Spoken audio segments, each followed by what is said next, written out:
Ba-da-ba-ba-da-ba-ba. I feel like playing a little tune. Why not? Let's play a little tune. Let's start the stream off today. Little tune. I don't know what I'm going to play. Sure. Let's play that one. Oh, I'm so tired, guys. I keep waking up at like 3 in the morning. I go to sleep at like 10. And I'm waking up at like 3 in the morning. And I can't explain it at all. Really productive though. Right? Doing a lot of recording. Doing a lot of...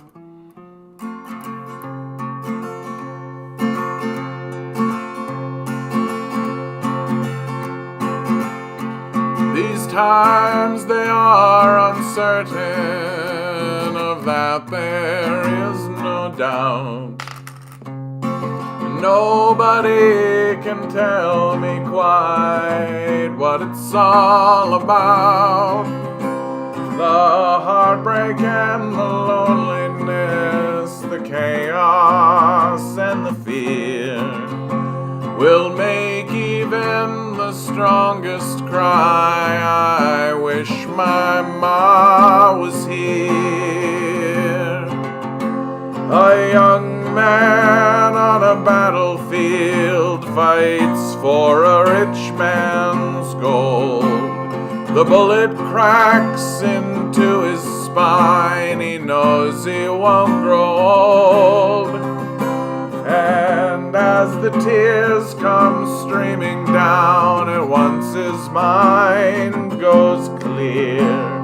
The war was fought for nothing, he cries. I wish my ma was here. A lively story well in hand, a joke to soothe your soul. And when it came to arguing, she'd forgive and let it go. And when I cried, she held me, told me it's okay, my dear. And as we face these darkened days, I wish my ma was here. And as we march into the streets, as all the righteous do, we'll raise our voices to the sky. We cannot stop the truth. And as we tear their structures down, we'll raise a victory cheer. We made the world a better place, and I wish my ma was here. Yeah, we made the world a better place, and I wish my ma was here. Good evening to you, Eric. How you doing today, bud?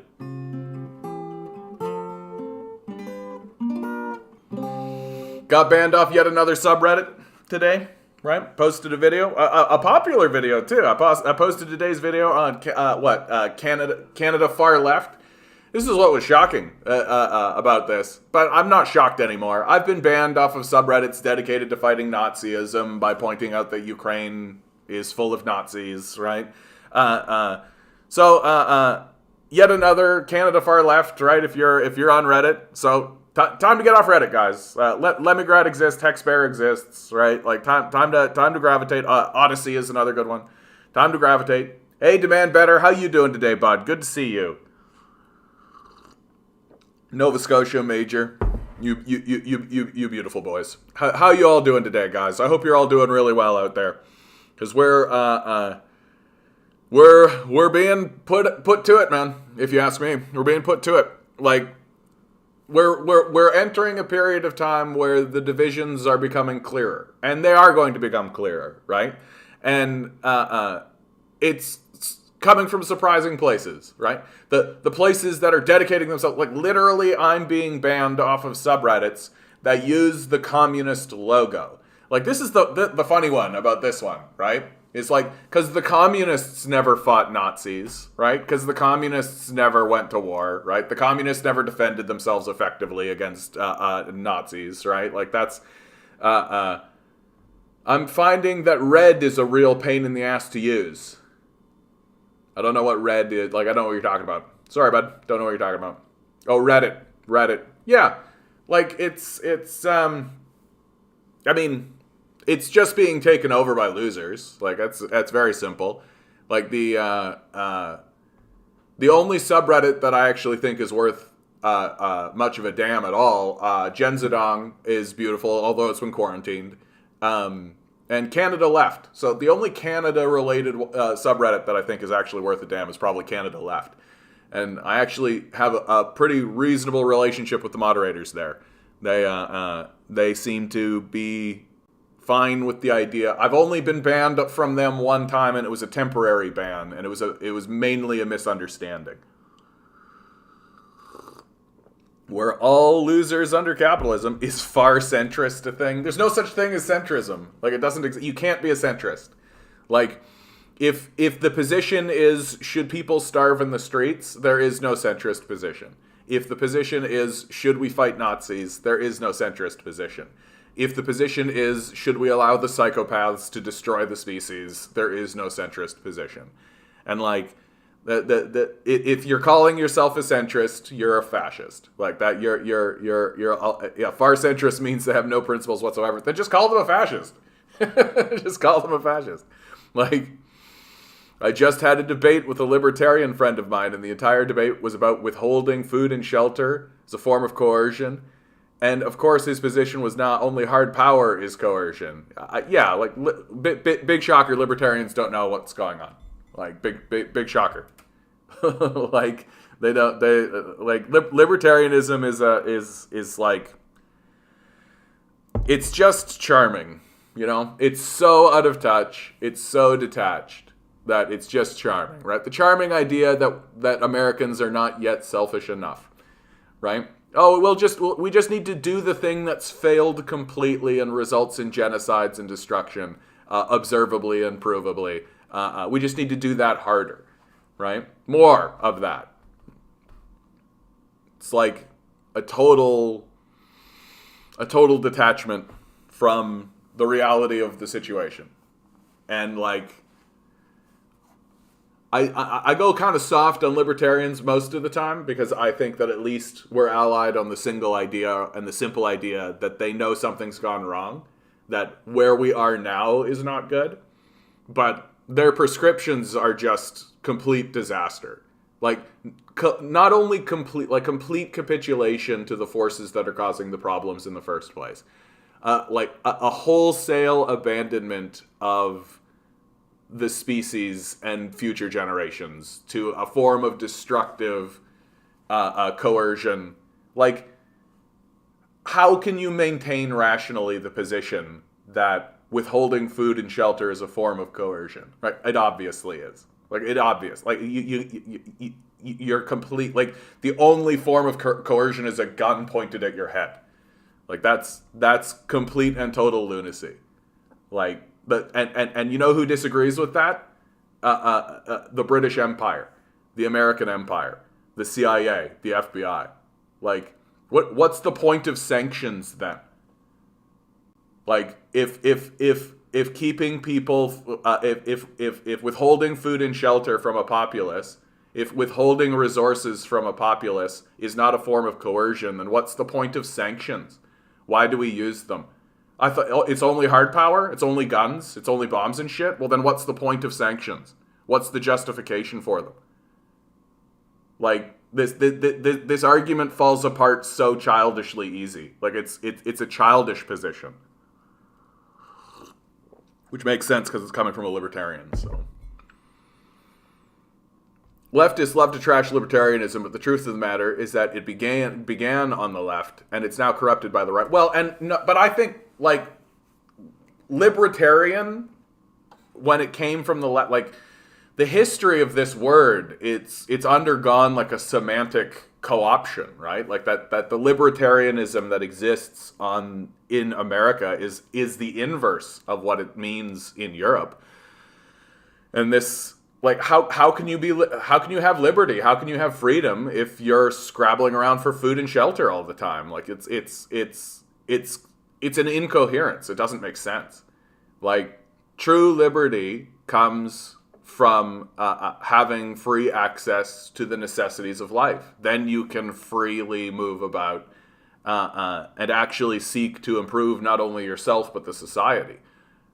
We're robbing ourselves. Like, it's so clear that we're robbing ourselves of our best citizens. Like, I've told this story before on the channel, but it really struck me. Like, I work in a cafe, and there's a young lady that works at the cafe, and she wants to be like the greatest cook on the planet. Like, that's her goal. She wants to like travel the world and learn the greatest lessons from all of the great chefs and all of this kind of stuff. And to do it, she's literally working 2 full-time jobs.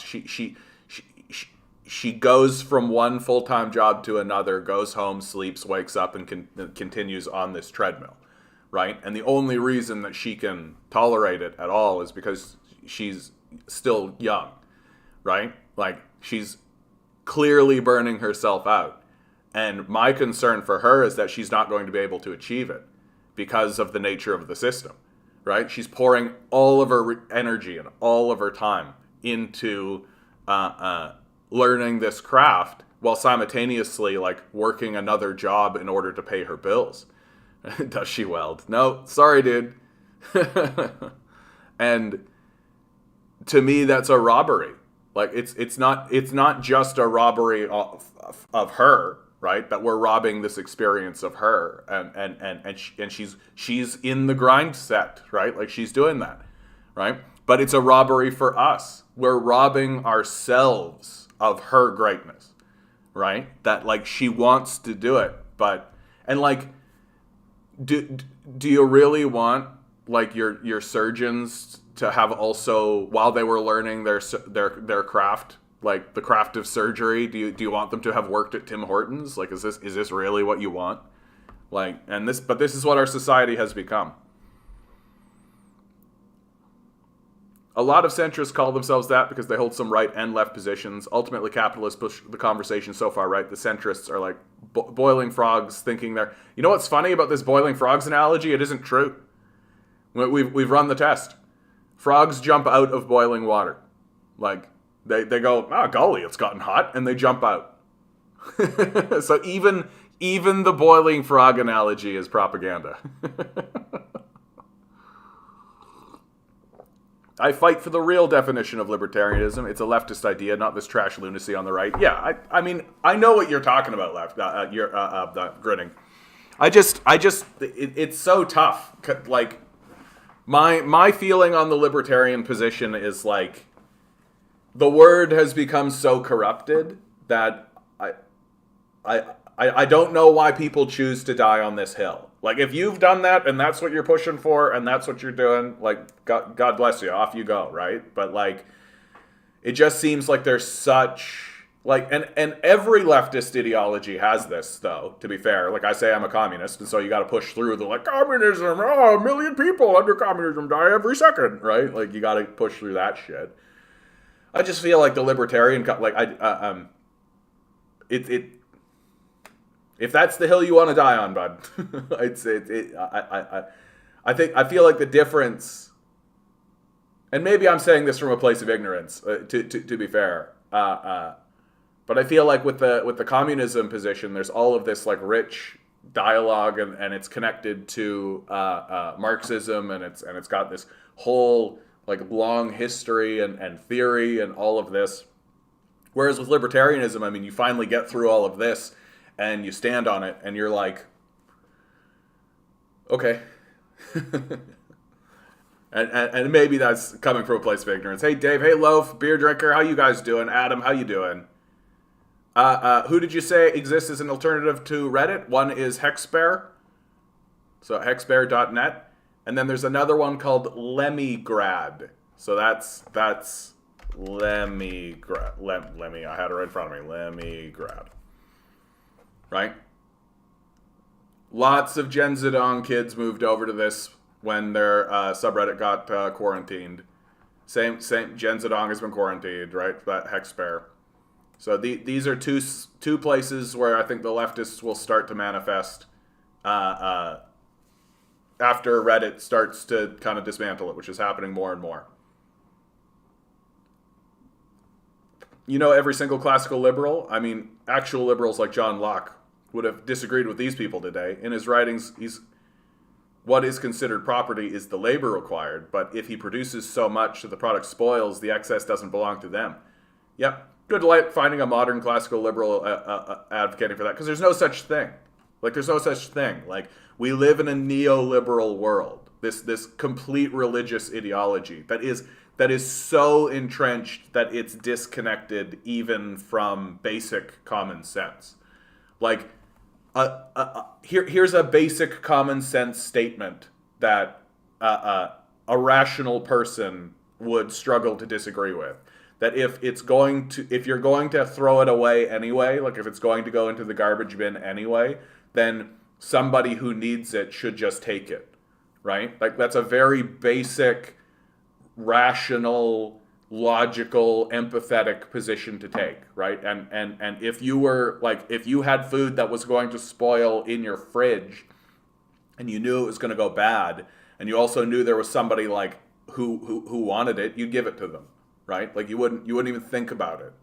But neoliberal economics is such a devastatingly evil religious ideology that it says no, the person that owns it can throw it away, and that's completely justifiable, right? And we've become so demonic in our thinking that there is no such thing as a classical liberal anymore. That doesn't exist. It's something that idiots say to pretend like they're smart these days. Because if you were a classical liberal walking around, you would be affronted by all of these political parties. They're all corrupted by this completely demonic ideology. You see what the CEO of BlackRock said? That's Larry Fink, if I'm not mistaken. He said an entitled generation will have to get used to shortages. Yeah, right. These guys should get hung. We should put these people on trial. It's a very strict. Strip them of their resources. Get rid of these guys. We are going to have to get used to shortages because of the abandonment and the complete and total capitulation to corporate power, the destruction of the ecosystem, and all of that. We will have to get used to shortages. That's accurate. But to call us an entitled generation, these guys need to get fucked. When they die, we will celebrate it because these guys are psychopaths, right? Pedophile psychopaths. Get completely fucked. And so we got to start organizing. We got to start organizing. Join your local communist movement. Join your local people. Start connecting with people. Right? Start going to shit. This is disgusting what we're experiencing. What we're just gonna go down without a fight. We're just gonna go down quietly. Looks like. I have to come here to recover my brain cells after watching a Bill Maher clip. Oh, Bill Maher. Bill Maher, relevant in maybe the 1990s. I think the only time that Bill Maher was interesting at all is when he said we deserved 9/11 and they dumped his show, right? And that was a real lesson for him, right? The fact that he was able to bounce back from that and now he has another show. So he'll never do anything like that again, right? Because he understands, Bill Maher doesn't say anything interesting. That's the thing. And the only people who think he's interesting are dumb. It's the same kind of logic that makes Jordan Peterson popular, right? If you don't know anything, if you don't read anything, if you're disconnected from what's actually going on, people like that can be interesting, but they're really not. It's the second you actually know something about the subject, you look at these guys and you're like, oh my god. I think my favorite thing that I've ever seen anybody say anything about Bill Maher was Norm Macdonald. They were talking about Bill Maher, and Norm Macdonald just goes, some people, I think sometimes comedians, they're just trying to convince everybody that they're really smart. And I've always thought that the job of a comedian is to be funny.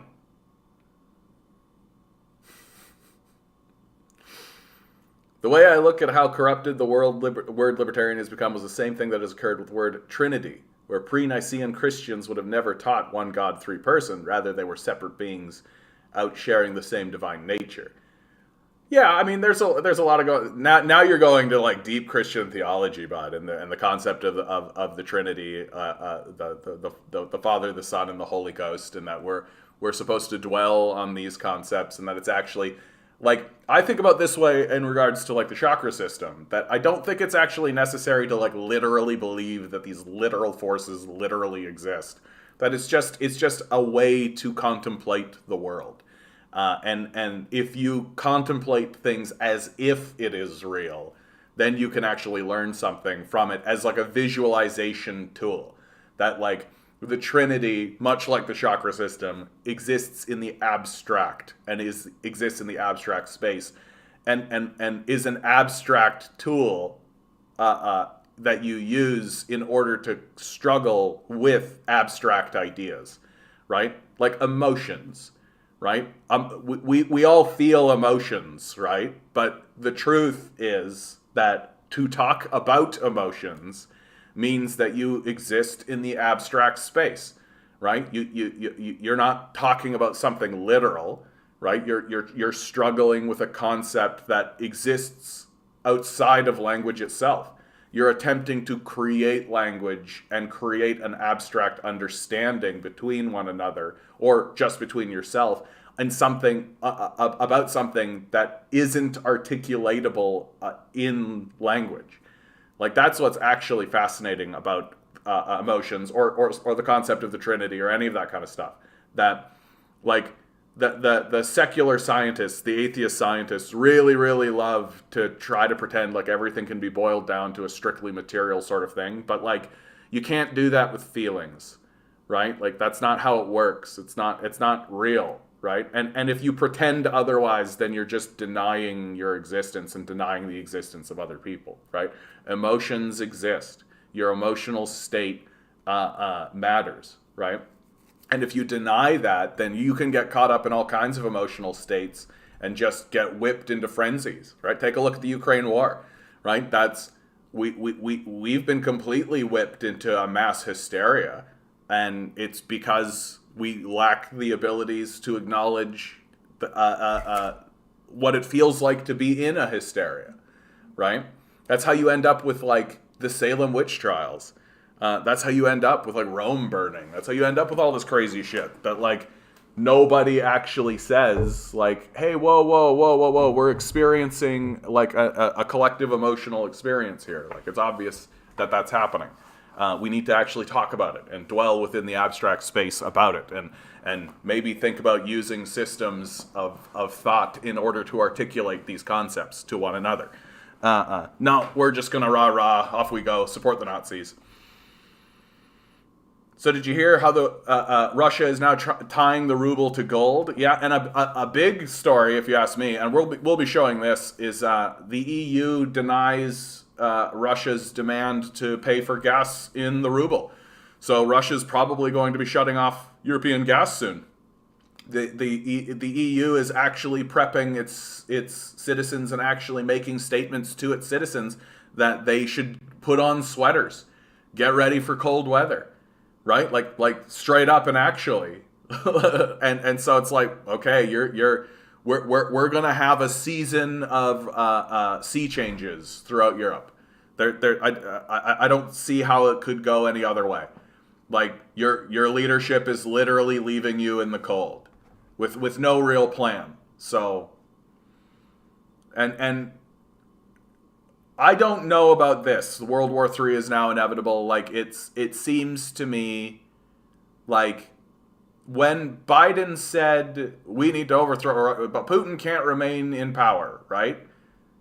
Seemed to me like the power structure generally went, excuse me, and Biden walked it back, right? That's not something that a country does if it's rah-ing its way into World War III. Like, I think that these guys are well aware that World War III would be personally devastating, right? Like, these people are psychos, but even a psycho knows not to kill himself, right? That there is, like, base survivalism. And the Russians have used hypersonic missile technology in this war. They have done it specifically to show the Americans that they have the technology and they can use it, they have literally made statements to the Americans saying, if you put troops on the ground, these missiles are coming for you. Like, and I don't see any reason why the Americans should not believe it. Like, there's no way that American involvement in this is going to lead to anything but complete personal devastation. So nobody wants to actually do it, right? Yep, I saw this clip. Russell Bentley, alive and well, evacuated a pregnant lady recently. The vehicle they were in drove between landmines, like a foot away from a mine. Yeah. Russell Bentley gave us an update of what's going. Let's get into the Ukraine stuff. I mean, first of all, let's just get into the Ukraine stuff. Let's start with this video. This is a good video. I really liked it. This, of course, comes from RT, so this is Russian television. This is Russian propaganda, so let's not bullshit ourselves about it. But this is the Russian propaganda. Russian military offensive in Ukraine. Here's what's going on. Russia-Ukraine talks held in Istanbul.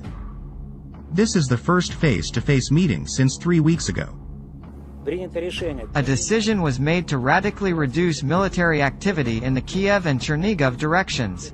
Russia calls on Ukraine to strictly comply with the Geneva Convention regarding prisoners of war. Russia's top negotiator gives updates on results. We have received written proposals from the Ukrainian delegation, which boil down to the following. Ukraine proclaimed a permanently neutral non-bloc, non-nuclear state under international legal guarantees. List of guarantor countries is given. Security guarantees do not apply to the territory of Crimea and Donbass. That is, Ukraine refuses to try to return them by military means. This does not correspond to our position, but Kiev has formulated its own approach. Ukraine refuses to join military alliances, deploy foreign military bases and contingents in military exercises without the consent of the guarantor countries, including Russia. Russia does not object to Ukraine's accession to the EU.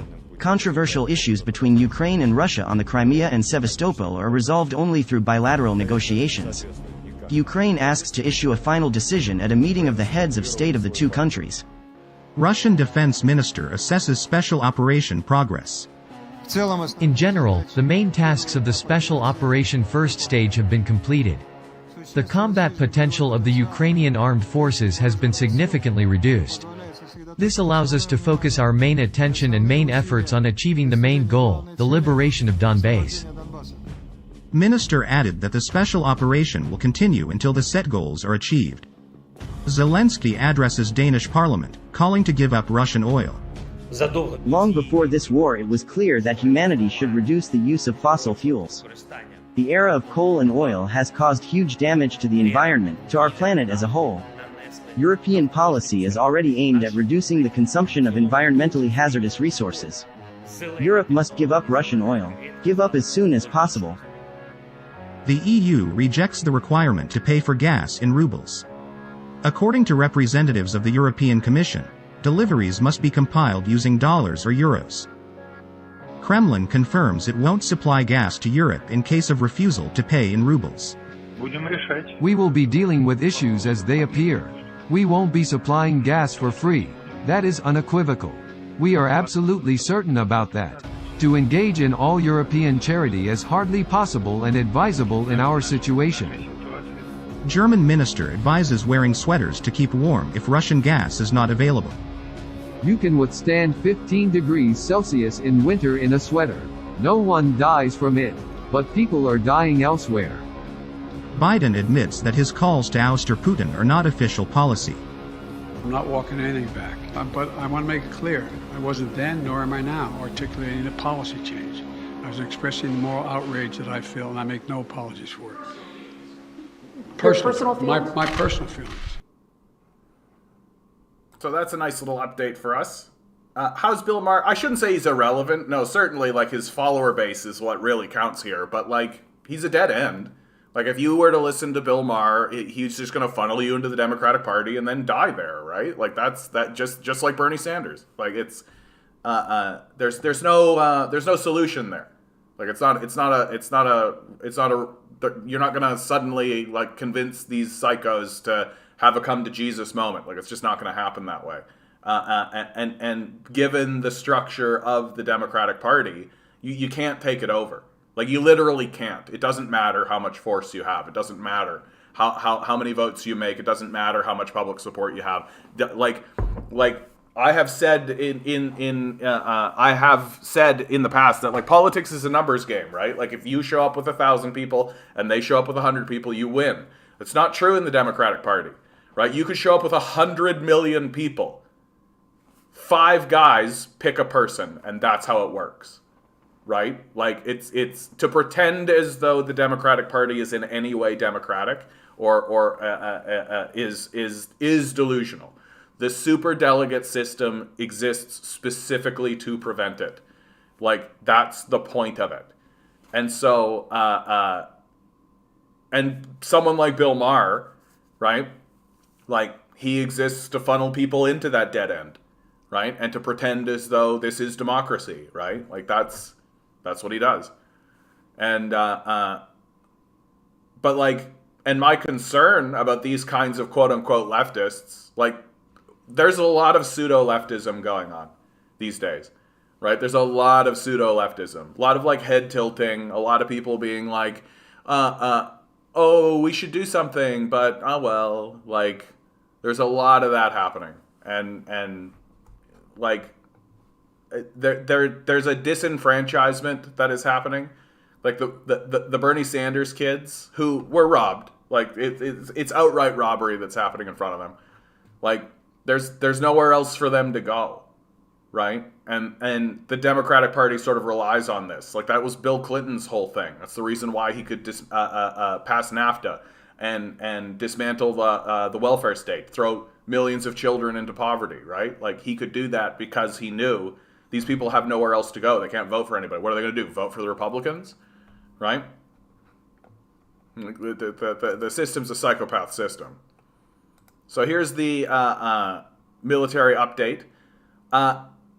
This is more or less, from everything I've been seeing and all the reports I'm seeing and all of the actual analysis from people who are actually trying to analyze this, this is basically as far as the Russians want to go. The narrative has been, the Ukrainians have slowed the Russian offensive, right? Like, but the reality is the Russians are basically like, this is it. Like, we don't want to go any farther than this. Like, we don't need to go any farther than this, right? Kiev is here. Kharkiv is here. Mariupol and Luhansk and like, this is the major war offensive right here, right? This is like the major place right here along the coastline. This is where the bulk of the military is, where the fighting has happened. The big reports being, of course, that the city of Mariupol fell over the weekend. That what you're seeing here, right? These were the offensives that occurred. You have, like, little smattering, right? And we're hearing from people like Russell Bentley from Patrick Lancaster that really what's left are just, like, small, tiny groups of guys who are down to, like, their last bullets, right? Like, they are running out of ammunition. Meanwhile, the Russians, as you can see, like, they can get supplies in, they can do all this kind of stuff. And so the reason why there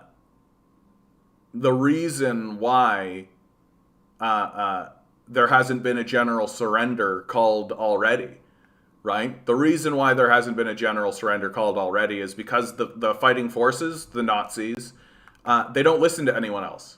I've been saying this all along, right? And this is becoming just generally more and more understood. Like, here's an article that comes from the South Front website. On March 29th, the Russian Defense Ministry decided to drastically reduce military activity in the Kiev and Chernihiv directions. This was stated by the ministry following the results of the Russian-Ukrainian negotiations. Due to the fact that negotiations on the preparation of a treaty on the neutral and nuclear-free status of Ukraine, as well as on the provision of security guarantees to Ukraine, are moving into practical concerns, taking into account the principles discussed during today's meeting, the Ministry of Defense of the Russian Federation made a decision to drastically, at times, reduce military activity in Kiev and Chernihiv directions in order to increase mutual trust and create the necessary conditions for further negotiations and achieving the ultimate goal, coordination and signing of the above-mentioned agreement. We proceed from the fact that the relevant basic decisions will be made in Kiev, and conditions should be created for further normal work. The General Staff of the Armed Forces of the Russian Federation will report in more detail on the decisions taken about the return of the Russian delegation to Moscow. The declared partial withdrawal of Russian troops from Kiev and Chernihiv is a clear sign of Russian reinforcement on the Donbass front line. A month after the military operation began in Ukraine, Russian military officials declared the liberation of the Donbass region the main task for its troops. It is still unclear to what extent the Russian military will reduce its military activity in the declared region and how this will ensure the security of Russian forces remaining on the outskirts of Kiev. There isn't really a military force near Kiev, right? That's the thing. There was the one line, the notorious wild warfare of Ukrainian nationalists is not regulated by the Kiev regime, nor by any international conventions. The footage reportedly showing Russian forces leaving Kiev, heading towards Belarus, is spread online. He claimed that this is not a real withdrawal, and we should be prepared to watch for a major offense in other areas of Ukraine, right? And that's here. That's here in the Donbass region. This is where the fighting is happening. And ultimately, this is the war goal. And again, it's got to be reiterated over and over again, right? Americans don't understand the basic concept of war goals, right? Remember, their narrative is Russia wants to conquer Ukraine, and their reasoning is because Putin has said that Ukraine isn't a country. Ignore all of the other stuff that he's actually said about the conflict itself. They take a clip out of context and a passing comment, right? Instead of actually focusing on the constant thrumming and the constant statements that have constantly come out of the negotiations, right? Donbass holds Odessa, the 3 huge lithium deposits, all of which lie within Russian control. For sure, Dave. Let's not pretend that Russia's interests are not also in seizing resources. I think that we can understand lots of different aspects of this. It's not just about fighting Nazis, although it is about fighting Nazis as well. There certainly is the Nazi element, but Putin was looking to secure the future of his own country, and part of that is having resources that you can trade on the world stage or use for yourselves. And lithium is going to be a big one coming forward. Those resources are already owned by Russian investments. I think when you've got Nazis going around, you want to secure those investments. That's my position on it, right? I keep saying it over and over again. You don't control Nazis, right? The people who are walking around saying it's okay that we funded Nazis because we'll use them against the Russians, you don't use Nazis. Nazis use you, right? And we're seeing that in this conflict. If the Nazis were actually listening to Zelensky or to the Kiev regime, right, the war would be over already. But they're not, because these guys know what's happening. They know what's coming for them. There's no exit strategy for these Nazis, right? We're going to see fairly major war tribunals. We're going to see fairly major trials that occur. If I am more or less of the opinion that if Putin is smart, he's going to take these guys to the Hague. That's what I would do if I was Putin. I've been hearing reports that they're actually going to do the trials in Russia. I think that's a major, major, major mistake. That's a major mistake. That what Putin needs to seek now is international credibility. It's part of the reason why they won't try to kill Zelensky, right? That if they were to kill Zelensky and try to install some sort of pro-Russian, then it kind of it means that the decisions that get made lack credibility. Whereas if Zelensky capitulates and agrees to go along with it, as the West is touting him as this great a powerful war leader and he's slowing the Russian offensive and all this nonsense. Well, if Zelensky signs off on it, then that gives it a lot of credibility, right? And so the Russians are fairly aware of this, even though the Russians are aware that Zelensky's just a pawn. He's just a stupid clown, right? Well, if the West is the one saying that Zelensky's the guy and Zelensky signs off on it, then the West has to say, well, our guy that we touted signed off on it. And it's fairly likely, like, absolutely, the United States is engaging in something of a proxy war, trying to funnel stuff through Poland, right? Trying to get involved, but they can't really, like, the very fact that Russia is pulling troops away from Kiev, the very fact that they're relocating and all of this really tells you, like, there's not much happening in Kiev. Like, and if regular military, you know, people who maybe think that Nazis are bad, or at least that, like, I'm not going to die for Nazis, they're capitulating, right? Like, there's just less fighting occurring, and the places where the fighting is occurring, well, they're running out of supplies, like they're running out of ammo, they're running out of bombs, they're running out of shit, like, and they're not, like, I was thinking the other day, like what happens when their batteries go dead, you know? Like, that they're losing, and they have lost basic communications with one another, right? As a person who was raised in a Jewish household, I will never stand in the way of Russians killing Nazis. Yeah, I mean, like, it's a classic Soviet tradition, isn't it? That's what's so embarrassing about, like, subreddits that use the communist insignia banning me for saying that, hey, we're funding Nazis, we probably shouldn't do that. Like, it's a pretty embarrassing position to take, if you ask me. And, like, I keep saying it over and over again, right? Like, it's the paradox, or not the paradox, but it's the puzzle that the anti-war movement has to confront. Like, what do you do when there is an objectively evil force? Like, Nazis are objectively evil. Nobody stands up and is like, I'm a centrist Nazi. Like, that's not a thing. What do you do when you have this overt, obvious, like, aggressive force that is coming to destroy you? You got to fight back. Like, you got to. Like, there's no solution to it, right? There's no peaceful solution.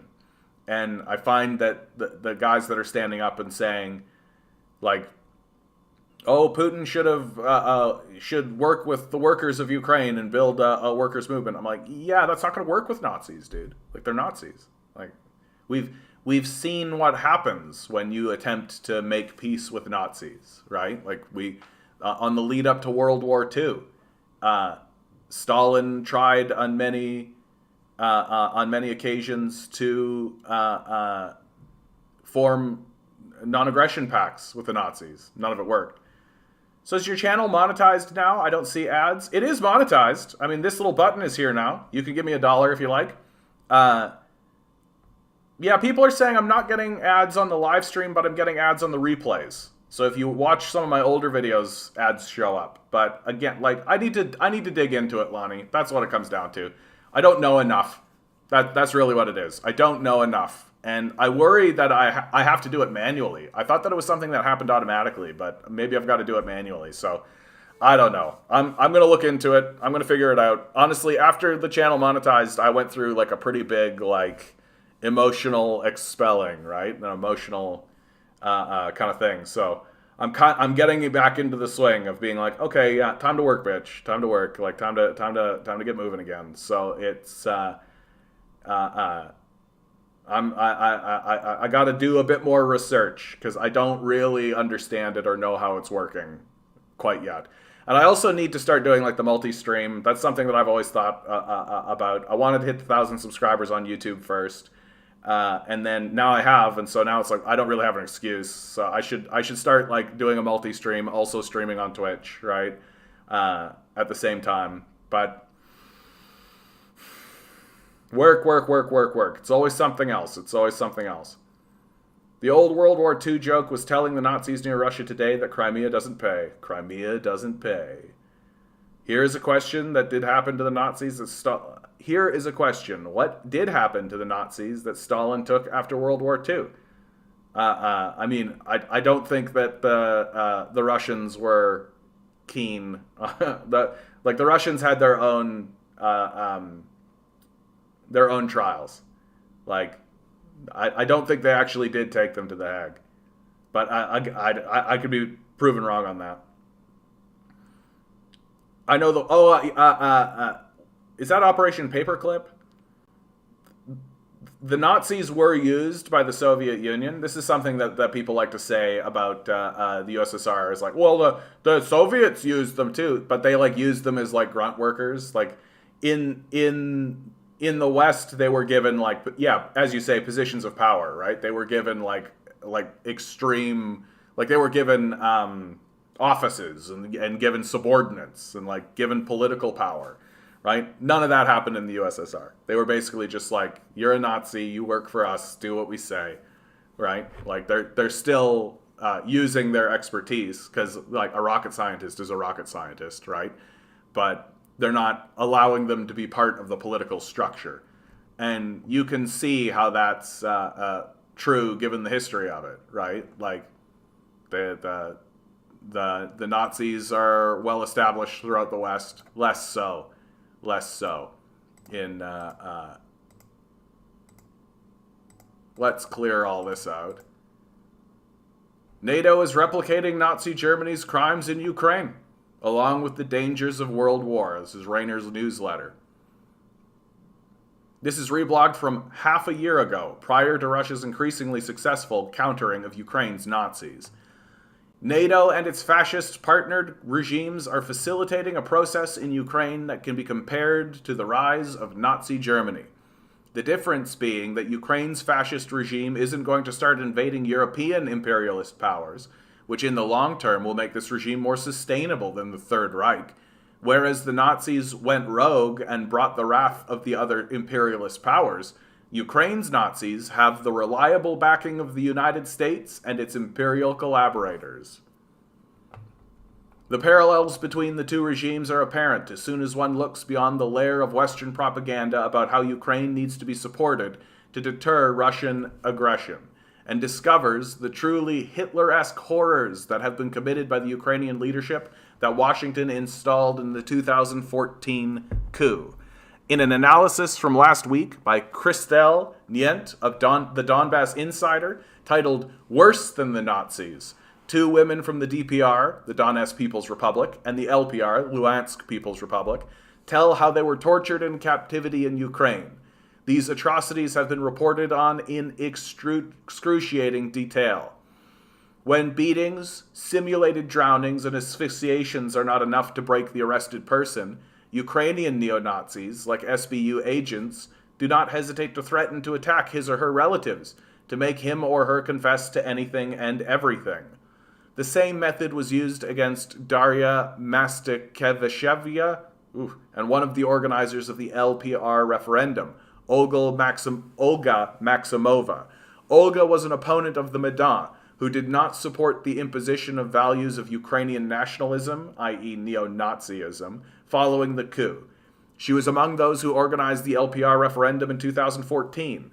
But the town of Chichaste, where she lives, found itself on the Ukrainian side of the contact line when it finally became fixed. Despite the danger, Olga did not want to leave her house, hoping that the situation would change. It was a neighbor who denounced Olga in writing to the Ukrainian security services. All the acts of state violence that the imperialists accuse North Korea of, and that are based on consistently unreliable testimonies from highly paid defectors, are frequently committed by the Ukrainian regime, which the imperialists back to the fullest extent possible, as Nient's analysis also describes. DPR resident Anna Orlova is 70 years old, but that hasn't stopped her, her daughter, and granddaughter from being arrested and tortured in Ukraine. On the 23rd of May 2014, less than 2 weeks after the independence referendum, Ukrainian punishers arrested Anna, her daughter Svetlana, then 38, and her granddaughter Anna, not yet 17. The latter was the daughter of the commander of a DPR rapid intervention group, a affiliation that will be used against the young girl. The men who came to arrest the 3 women wore uniforms without badges, black masks, and did not introduce themselves, but their Western Ukrainian accent betrayed that they are not locals. These atrocities aren't even the sins of a past form of government that NATO is no longer backing. They can't be construed as merely being unfortunate anomalies that arose during a tense transitional period in Ukraine's government. They were integral and deliberately engineered aspects of the regime that the US government, with the direct involvement of our current president, installed through a series of hidden backroom deals. Ukraine has had the cosmetic appearance of democracy since then, but it continues to have a government that openly glorifies Ukraine's Nazi collaborators who assisted Hitler with the Holocaust. That's Stepan Bandera. And Washington backs the regime so hard that this year, when hundreds of government-adjacent Nazis marched through Kiev carrying SS insignias, Washington's close imperial partners, Israel and Germany, condemned the march, while US officials mentioned nothing about it. Just like how global capitalists and imperialists helped with Hitler's rise, the colonial powers have all assisted the fascist regime, even if some of them have claimed to oppose its genocidal agenda. Israel has sent arms to Ukraine's Azov battalion, the neo-Nazi militia that has been tasked with carrying out the regime's ethnic cleansing against Jews, Romas, and ethnic Russians. This month, Ukraine held military exercises along with US, Lithuania, and Poland. Poland's involvement is especially notable, given that the country's fascist government seeks to declare the Polish Communist Party illegal. Ukraine's regime has taken this anti-communist repressive campaign that's been sweeping across Europe a step further. It's outlawed the country's Communist Party while making it illegal to question the heroism of the Nazi collaborators who are glorified for fighting against the Soviets. The regime has also persecuted journalists and the LGBTQ community, carried out pogroms as part of the ethnic cleansing, banned books, and utilized paramilitaries like Azov for the torture and murder of dissidents. Ukraine has become a laboratory for the atrocities that fascists across the rest of Europe intend to perpetrate. Such practices are also sure to be adopted by US fascists, since US white supremacists have been major recruits for Ukraine's military and paramilitary forces. More broadly, every NATO member state, soon to include Pacific Hemisphere imperialist powers like Australia and Japan under the NATO 2030 plan, is involved in the arms buildup that Ukraine's regime is using to terrorize its own people and stoke Russia into potential world war. As columnist Marina Kharkova assessed this week, NATO is now more involved in the militarization of Ukraine than ever before, with the result being a mass fascist war indoctrination that resembles the Hitler Youth. The militarization of Ukraine is proceeding at an accelerated pace and at all levels, starting with mass training in military patriotic camps for children and adolescents, who in tens of thousands in several shifts learn to shoot from machine guns and make night marches, ending with the modernization of the Ukrainian army, the creation of joint battalions with foreigners, and the transition to the NATO standard. The Ukrainian armed forces are participating in an unprecedented number of exercises in 2021 compared to previous years. Financing of expenses related to the preparation and conduct of multinational exercises in the territory of Ukraine in the amount of 38.5 million hryvnias is provided in the direction of the budget program, training of troops, operations, and international exercises. The buildup towards world war, larger-scale murders of dissidents, and expanded genocide within Ukraine and its western neighbors is far from over. Russia's foreign ministry warned this week that we are worried over the prospects of growing U.S. military presence in Poland. There are plans for considerably increasing the overall strength of U.S. troops, in addition to the already stationed 4,500 men. The infrastructure being created will allow for promptly building up the U.S. military group in that country to 20,000. As well, that even against the backdrop of the pandemic, the alliance has been holding exercises on the eastern flank, including some under a scenario of what they describe as resistance to a comparable enemy, which naturally implies Russia. We believe that such exercises are provocative and, in the current situation, at least short-sighted. As Russia also takes note of the fact that the Kiev regime has decided against a peaceful solution, the US empire's propagandists are eager to inflame these tensions. The neoconservative think tank, the Atlantic Council, claimed this month that for Ukrainians, the struggle to end the Russian occupation of Crimea is not just a matter of sovereignty, human rights, or national security. It is also a quest to defend international law and restore historical justice. This statement couldn't be more hypocritical.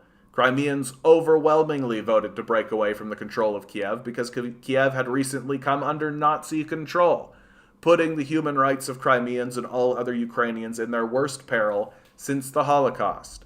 The US empire's loss of Crimea was its own fault, just as whatever catastrophic conflict that emerges from this will be its fault. Always good when somebody writes something powerful, right? Like, this of course, being written before the war broke out. You got it, bud. You got it. Bibbidi bobbidi.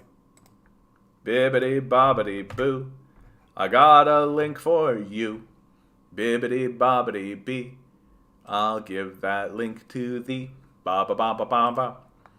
And of course, meanwhile, right, 16 million homes are lying empty, and these states are the vacancy hotspots, right? And to give you a sense of how silly this is, 16 million homes are lying empty. There is 553,742 people in the United States experiencing homelessness.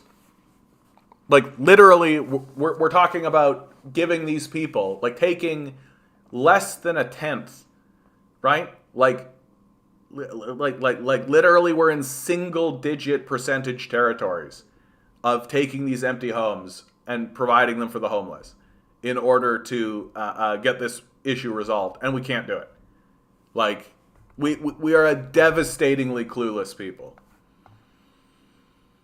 You hear Canada is sending RCMP to investigate war crimes in Ukraine? Yeah, I mean, what a joke. How is that even a thing? What expertise is the RCMP? So the organization that was erected in order to commit a genocide against the First Nations people are going to go take a look at war crimes in Ukraine, right? Like, absolutely credible, totally credible, right? That while they are enacting a conflict against the Wet'suwet'en people, like literally chopping down their doors and kidnapping them out of their own homes and forcing them off their own property as they defend their own right for sovereignty on unceded land that is theirs according to the Supreme Court of Canada. These are the guys that we definitely should listen to when it comes to what is or is not a war crime. Like, shut the fuck up, RCMP. Like, you have no credibility, like, whatsoever. 0% credibility in the RCMP to who cares what these guys think. Like, they exist to enact a genocide, which they're doing very well. I mean, what expertise does RCMP have in investigating war crimes? I mean, considering that they exist to commit a genocide, I guess they can see it, right? They know what they're looking at, I suppose, would be a way to put it. And this, of course, let's stage a socialist revolution now. Now, I'm not saying this because I think that this person is, like, it's going to kick off all of a sudden. But one of the promises that I make on this is anytime I see a articulation of anger coming out of the populace, I'm going to read it. If all of the people on this sub got together and marched, there'd be no way to stop them short of a nuke. Along the way, we can gather others to join the cause. I understand that all of you are angry, but simply writing these depressing posts isn't going to do anything to deal with the problem. It's time to actually take action. We must improve quality of life for all. Both our generation and future generations are being screwed over more and more. We need to rebuild society by removing these politicians from power and taking the wealth away from these oligarchs who control the economy. We must make a plan and gather to end capitalism. I may be one person, but if everyone on this sub got the same idea as me, it can be done. Join the cause and get people to join.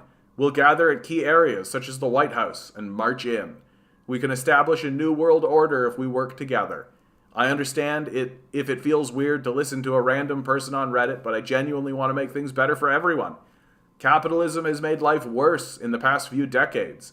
I mean, I would argue it's always done that, but it's only going to keep getting worse if action isn't taken now. People will get poorer, and climate change will get worse, all the while the rich increase their wealth. I feel for everyone on this sub and all who are suffering throughout the world. If we all work together and prepare to take action, we can do this. One hopes. One hopes. That's what this channel is all about. That's what we're doing here. I'm trying to create an account on Lemongrad right now. I need a troll name that really hits people in the nerves. Any suggestions? Socialist-themed name? Nothing springs to mind immediately, but I think I'll leave that to you to figure out. I really like this article because it's finally starting to hit on something I talk about all the time when it comes to climate change, right? Like, you can't negotiate with the sun. Like, the rules that exist in the world, and there are obviously rules, right? If you break those rules, there are consequences, and consequences that you can't negotiate with. And so now we're finally starting to get people actually writing articles along those lines. Climate change is not a public relations problem. And the Canada Pension Plan Investment Board should know it. It's 2022, and we've been talking about climate change for 30 years. The science is clear, but not to the smart people at the Canada Pension Plan Investment Board. They think climate change is just a communication problem, or so it seems. The same approach the fossil fuel industry and other big carbon polluters have taken for decades.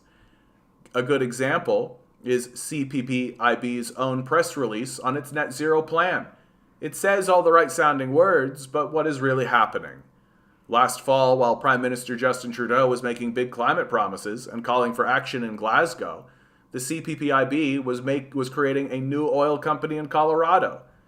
The CPPIB merged Cestrone Peak Resources, a wholly owned subsidiary of the CPPIB, with 3 other Colorado oil companies to form Civitas Resources, creating the largest Colorado-based oil and gas company. CPPIB received only stock in the new company and will have 1 representative on the board. In its 5 years of fracking operations, Crestone Peak Resources generated more than 1,000 complaints from the public and is under investigation by Colorado's Attorney General for making political contributions to the Republicans on behalf of a foreign government.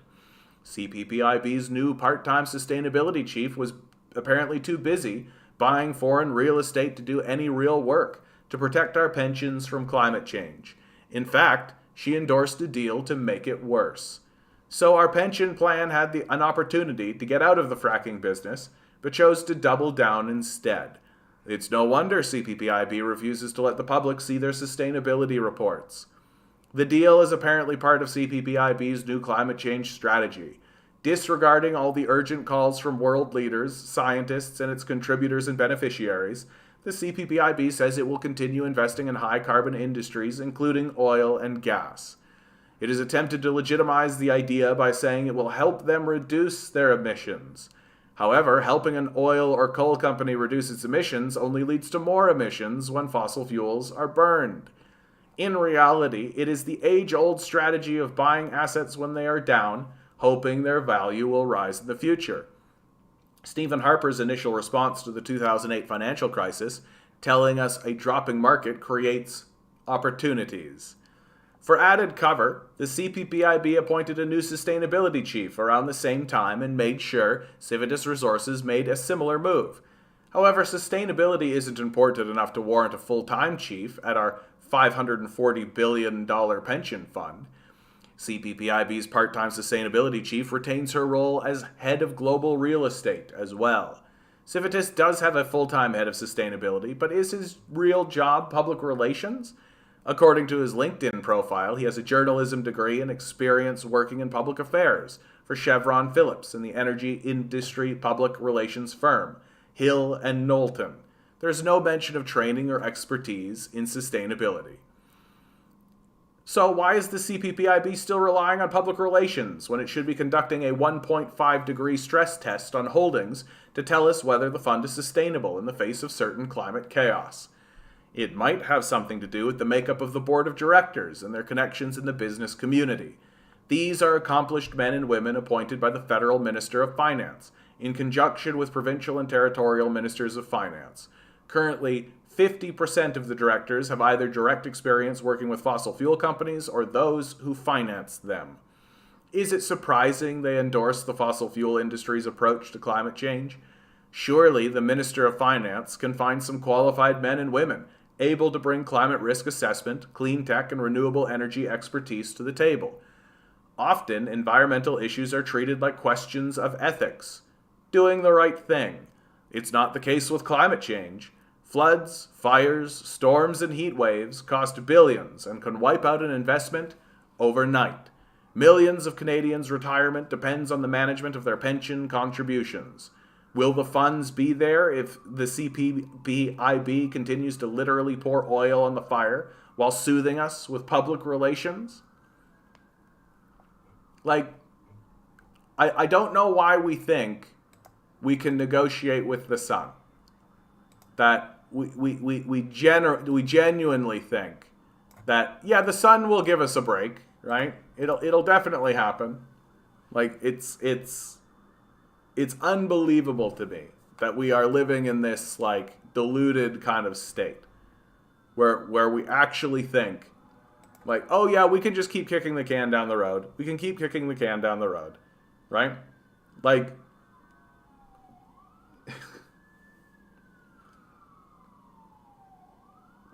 oh, we got the police sirens going on here. We got the and of course, while the climate disaster is happening, Ford government unveils plans to fix soaring Ontario housing process, but not everything's on the table. Like, literally, the government's plan is to build more housing, which the billionaires will buy, because that's what they do, right? Municipalities will also get new power as part of the incoming legislation. The province says they can use its new Community Infrastructure and Housing Accelerator tool to speed up approvals for the creation of nonprofit housing, community centers, hospitals. So just, like, build more shit, right? That's the solution that's being put on the table. And that's the only solution that's being put on the table. So here's the grift.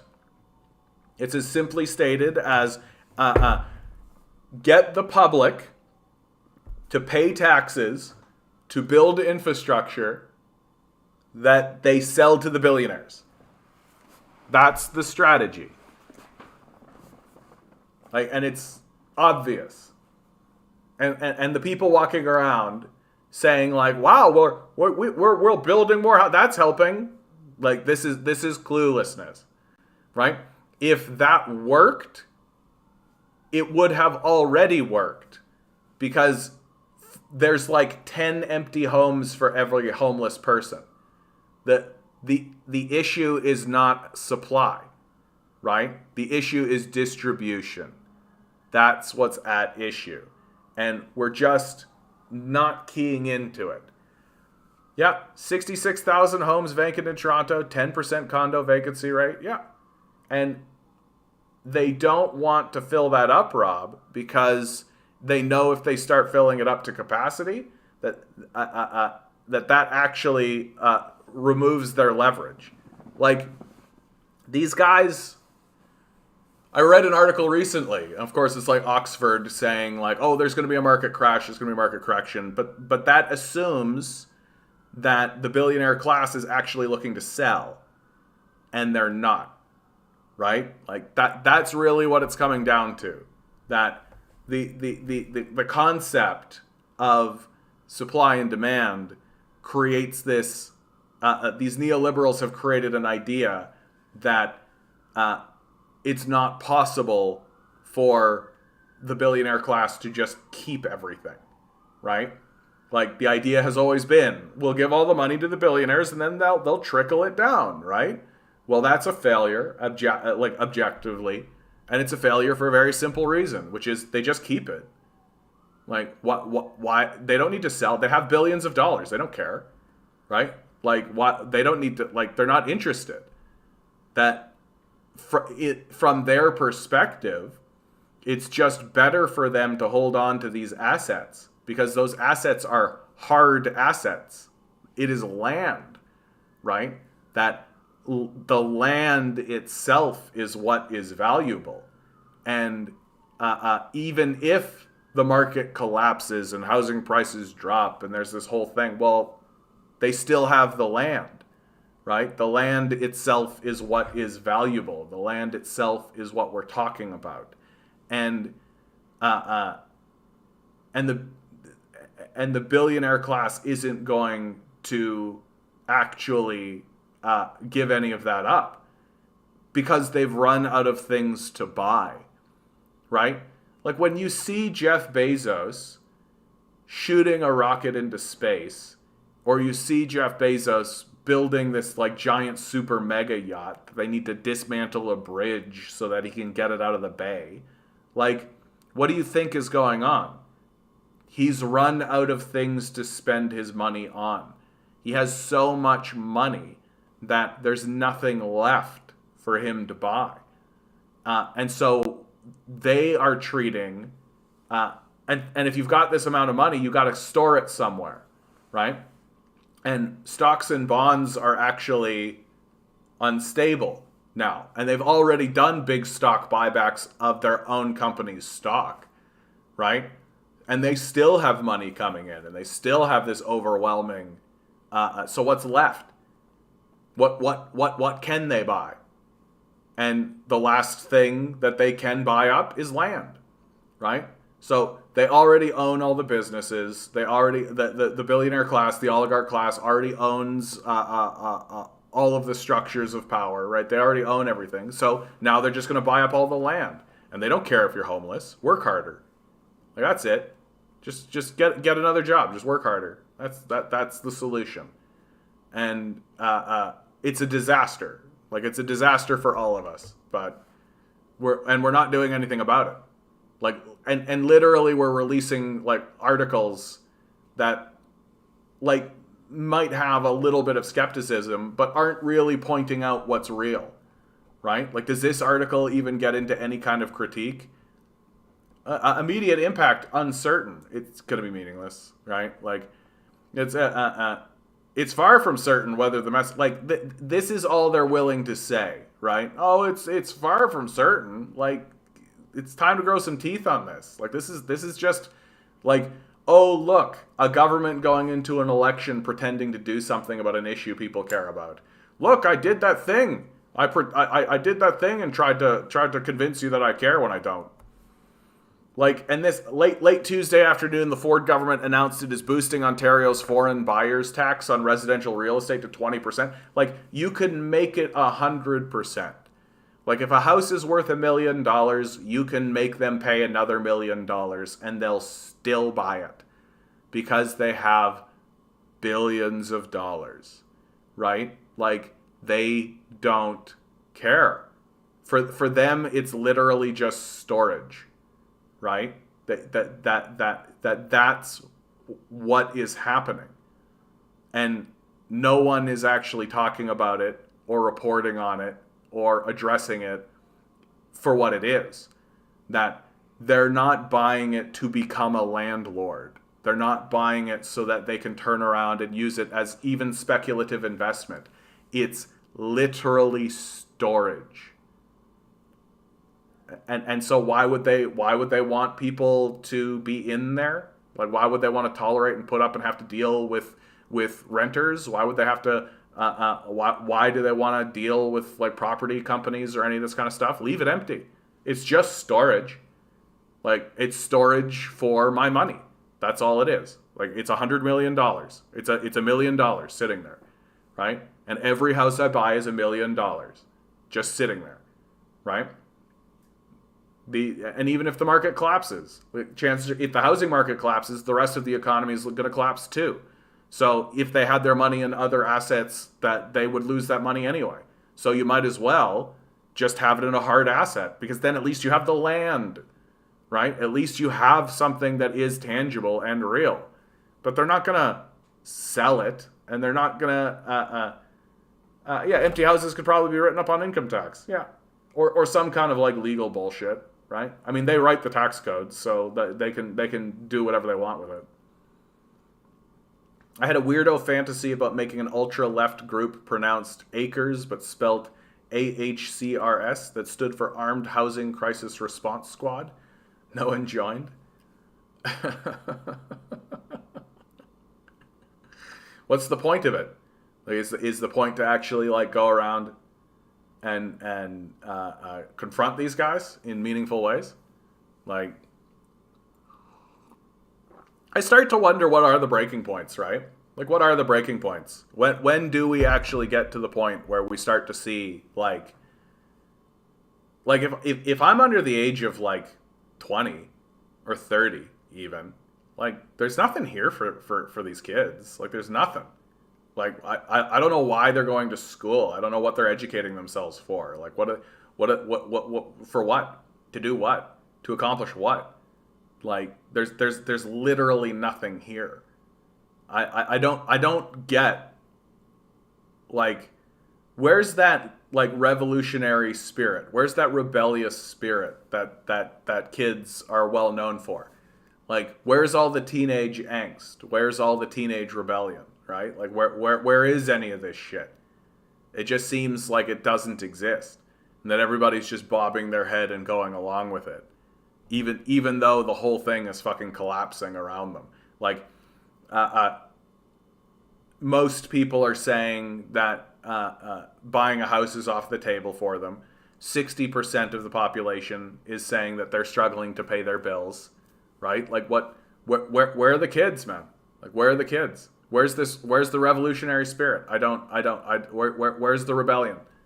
Like, I don't get what's going on anymore. Cause like, it seems as though it's just been completely clamped down, and that everybody's just doing what they're told, and we're all just going to burn to death while doing that. Empty houses could probably go around busting into vacant houses, just moving in. Yeah. I mean, yeah, like, fuck it, right? About 500 miles north of me, they're building a huge housing development at what used to be a swamp. Yeah. Because, like, who needs a swamp, right? Fuck that kind of stuff. Fuck the natural world, right? Like, fuck the ecosystem. Fuck any of that. We're just going to build houses that when we already have all of these other houses. Yeah, old man yelling at the clouds. Yeah, no, it's true, Lonnie. Like, there is some truth to that. Like, I worry about that. Like, am I just going to be the old guy who's, like, telling the kids, like, hey, I called it. Like, I've been saying this the whole time. Like, there's nothing, it's no news. And I just feel like there's just a defeatism. Like, we're just defeated, right? It'll probably end up sinking. We built the castle and it fell into the swamp. And then we built it again and it fell into the swamp. And then we built another castle and that fell down, burnt down, and then sank into the swamp. But the fourth one stood.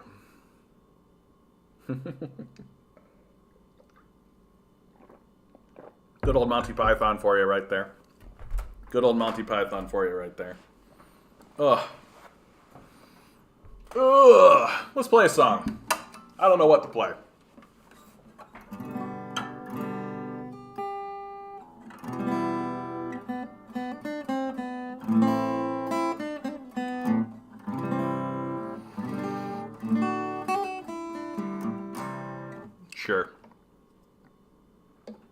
Sure.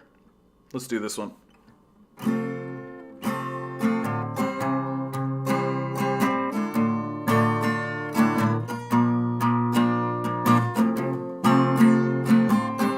Ooh, guitar's a little out of tune. A little out of tune.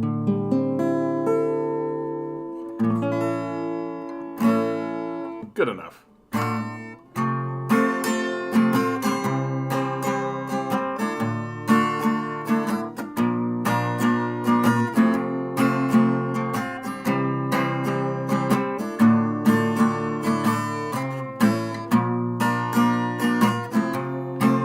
Got asked a question by my niece who's 5 years old.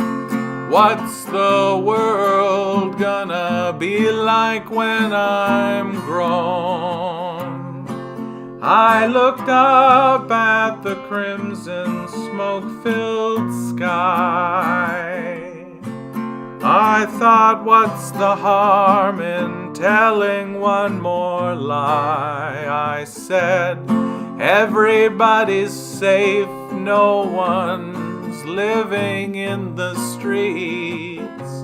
You never need to worry if you're gonna get to eat. And Antarctica is covered in ice, and everybody's happy, and wouldn't that be nice?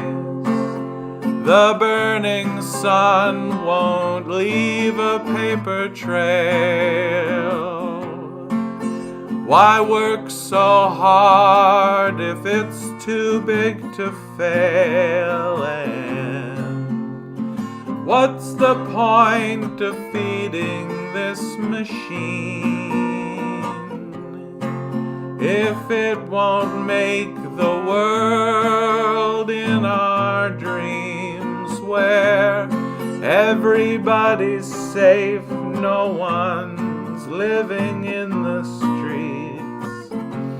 You never need to worry if you're gonna get to eat. And Antarctica is covered in ice, and everybody's happy, and wouldn't that be nice? And I know one day my maker I will meet, when death's sweet kiss comes to sweep me off my feet. I hope by then we've learned a little more. I'd like this place to be better than before, where everybody's safe, no one's living in the streets. You never need to worry if you're gonna get to eat. And Antarctica is covered in ice, and everybody's happy, and wouldn't that be nice? When everybody's safe, no one's living in the streets. You never need to worry if you're gonna get to eat. And Antarctica is covered in ice.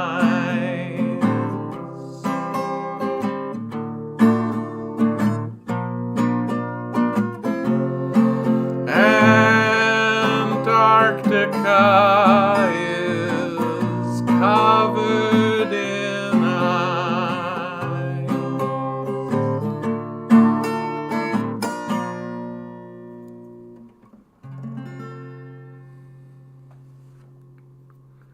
A bed in every home, a chicken in every pot, a console in every living room. This is my new political platform.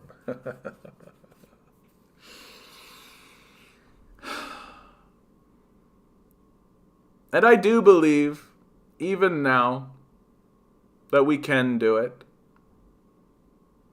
We can do it because the solution is easy. The solution is easy. We can simply stop. That the earth was a garden before we got here. It wants to be a garden. It created a garden, and then it created us to live within that garden. And all we have to do, if we want to be here, to witness the complete miracle that will be the earth healing itself, all we've got to do is stop.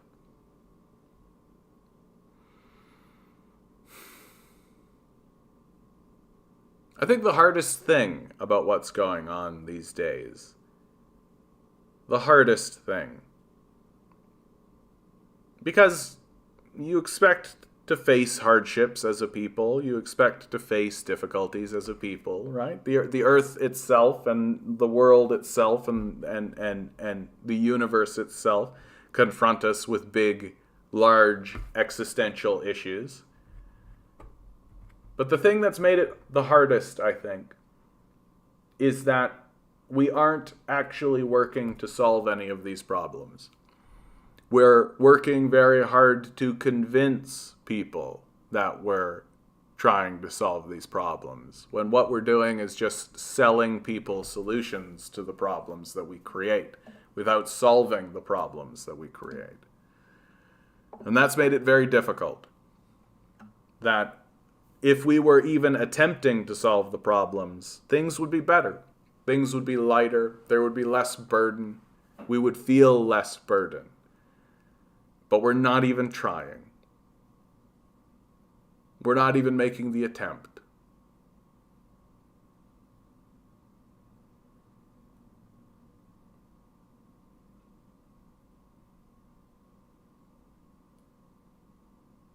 I think about my nephew, and my niece. I think about my friends' kids. And how innocent they are. And they are. They don't know anything about any of this. Not yet. And how difficult it's going to be. When I was young, right, I remember watching An Inconvenient Truth. That was the film that really brought into my consciousness the reality of climate change. And when that film went through, I naively, as a young man, believed that we were going to face this issue immediately and come to terms with it. And oh my goodness, we've got to do something. Oh my goodness. I didn't expect the grifting, the lying, the delusion of the populace, the disinformation campaigns, the absolute criminal behavior by our ruling class and by the people who own the society. But at least, we were the first generation to become really aware of it on a large scale manner. That we went through the green movement, which ends up being just a salesmanship pitch. We went through the protest movements, right? We had the liberal government declared a climate change emergency, right? But we were the first generation, right? We were the ones who were pushing it forward. And now we have to turn around. And this is what's going to be very difficult. Because our kids are not going to remain innocent and ignorant for much longer. I look at my niece, my nephew, my friends' kids, and it's not going to be too much longer now when they begin to find out what's happening and they begin to realize what's occurring and they begin to see what's happening. It's going to become undeniable to them. It's going to be obvious. And we are going to have to explain to them that we have betrayed them.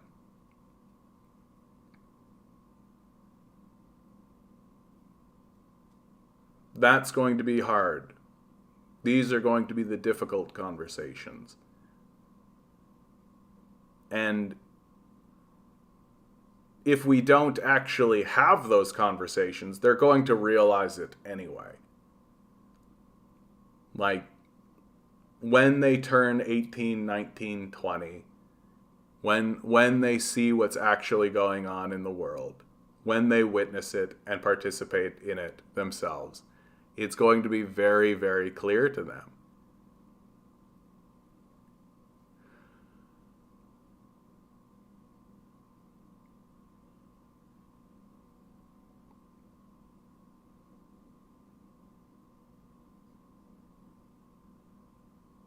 and the anger that's going to come out, and it's going to be ferocious.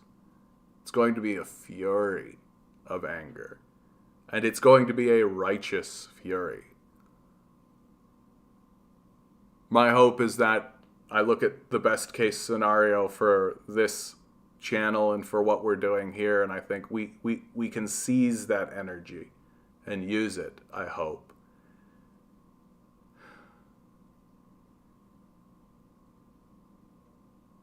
Because what we've done is treasonous. Like, not even on a national level, as like Canadians or Americans, but on a basic human level. Like, this is treasonous. Yeah, I noticed that yesterday too, Eric. There was a decline in viewership. It's okay. There are waves. I'm not worried about it. It goes up and down. People have other things to do. We're all living our own lives. We're all figuring everything out. Everyone's really busy.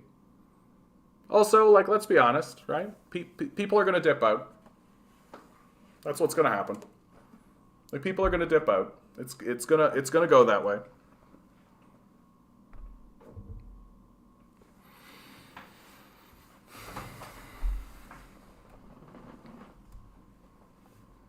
Did you see the long list of Canadian MPs that own rental properties? Parasites at every turn. Of course, they're not listing what the profits are. Of course not. No, of course not. Like, that's the other part of it, Harry, and you're good to highlight it. Like, why would you want to solve this problem when you're benefiting from it? Right? Why would you want to confront an issue that you are participating in and benefiting from? Right? That we spit at landlords, but our elected officials are landlords. Like that, this is the depth of the depravity. Hey Dan, how you doing, bud? Did you see the video where the right hand of Zelensky predicted this war and the Russian girl response to the Terminator guy, Arnold Schwarzenegger? The Terminator guy. What are we talking about here, bud? What are we talking about here? Is it...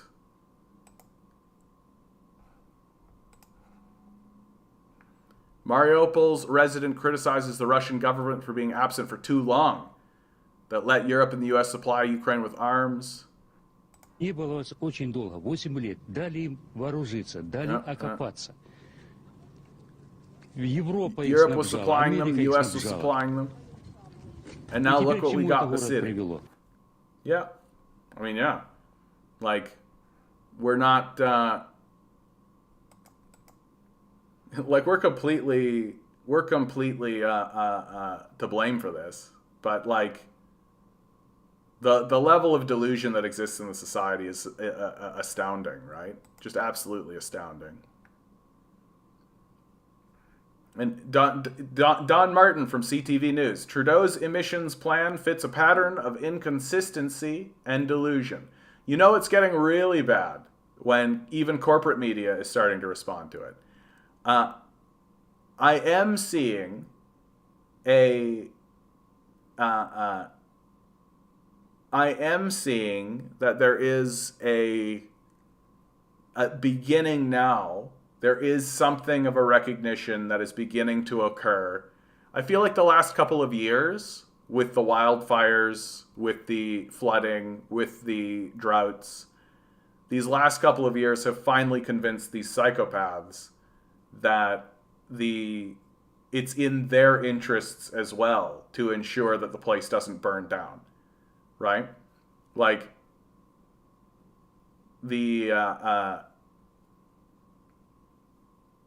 And honestly, you know what? I got to pause for a minute and talk about this. Like, Eric, like, what we're doing here is causing psychic damage, for sure. Like, I have friends. I went and hung out with a friend today, and we got talking about these issues, and she literally had to stop talking about it.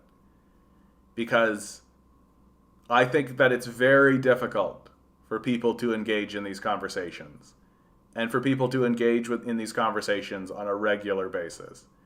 That's something that I think we've got to be more aware of and be more honest about with ourselves even, and myself even, that what we are doing is purposefully taking psychic damage. And that for many of us, and for some of us, I think today in the chat even, we find that dealing with it together in solidarity as a group lessens the impact of the psychic damage. That dealing with it in isolation is worse than dealing with it in a group. Very much like I was saying earlier, that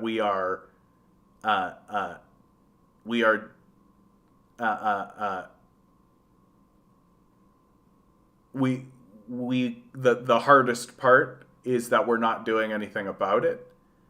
That if we were doing something about it and failing, it would be easier, because at least we would be doing it in solidarity together. And so it's the isolation that makes it harder. And people know that. And that's what draws everybody here. And that's why we're doing it. But it's still psychic damage. And as people's lives take them away, and as things sweep through, and as things get more difficult for people, I know I have in my life just hoped that I could bury my head and hoped that the powerful people would take care of it.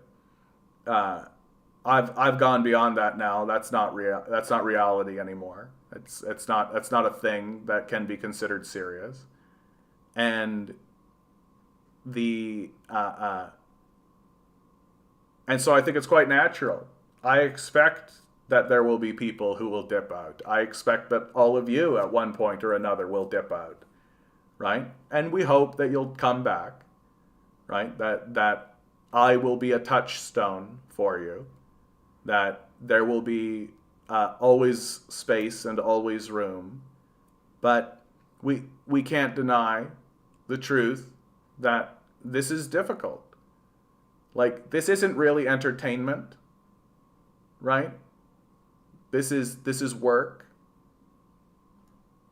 but it's necessary work, that we're trying to keep something, we're trying to create something and keep it alive so that we can create an honest space where there's no more bullshit, and if we find bullshit, we can help each other through it and help chase it all away and live in truth, because we're trying to be truth tellers here. We're trying to live in the truth and know what the truth is. And it's hard.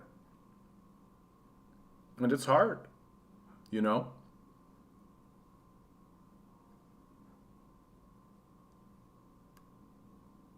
That just the simple acknowledgement. Like, I take a look at you grinning. I'm always busy this time of day. I'm changing the water pump right now. Easy for me to listen in. So you're working. And you're working at a task that pays you probably enough to just make it through, right? Like, most people, right? Content here. I'm deep in work, which is why I'm late. Yeah, I expect it. Doesn't hurt my feelings. Like, it was nice that we had a period of time there where we were hitting like 20 people at once, like that, and the channel's growing. And I expect it to go up and down and up and down and up and down. I'm not worried about it. I've said it before, I'll say it again. Like, I would be doing this if there was no one in the chat. Because it's a marathon. And I'll be doing this until the moment that I'm gone, right? And it's about passing the baton to the next generation and being honest to that next generation about what's happened and why it has happened this way, and to attempt to galvanize their fury and their anger, which they will have. It's impossible for them not to. I don't understand how they couldn't.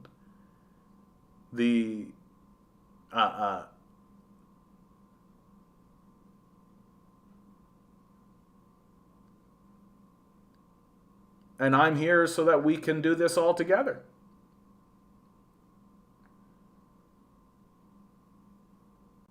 Because it's better to face difficult times with others in truth.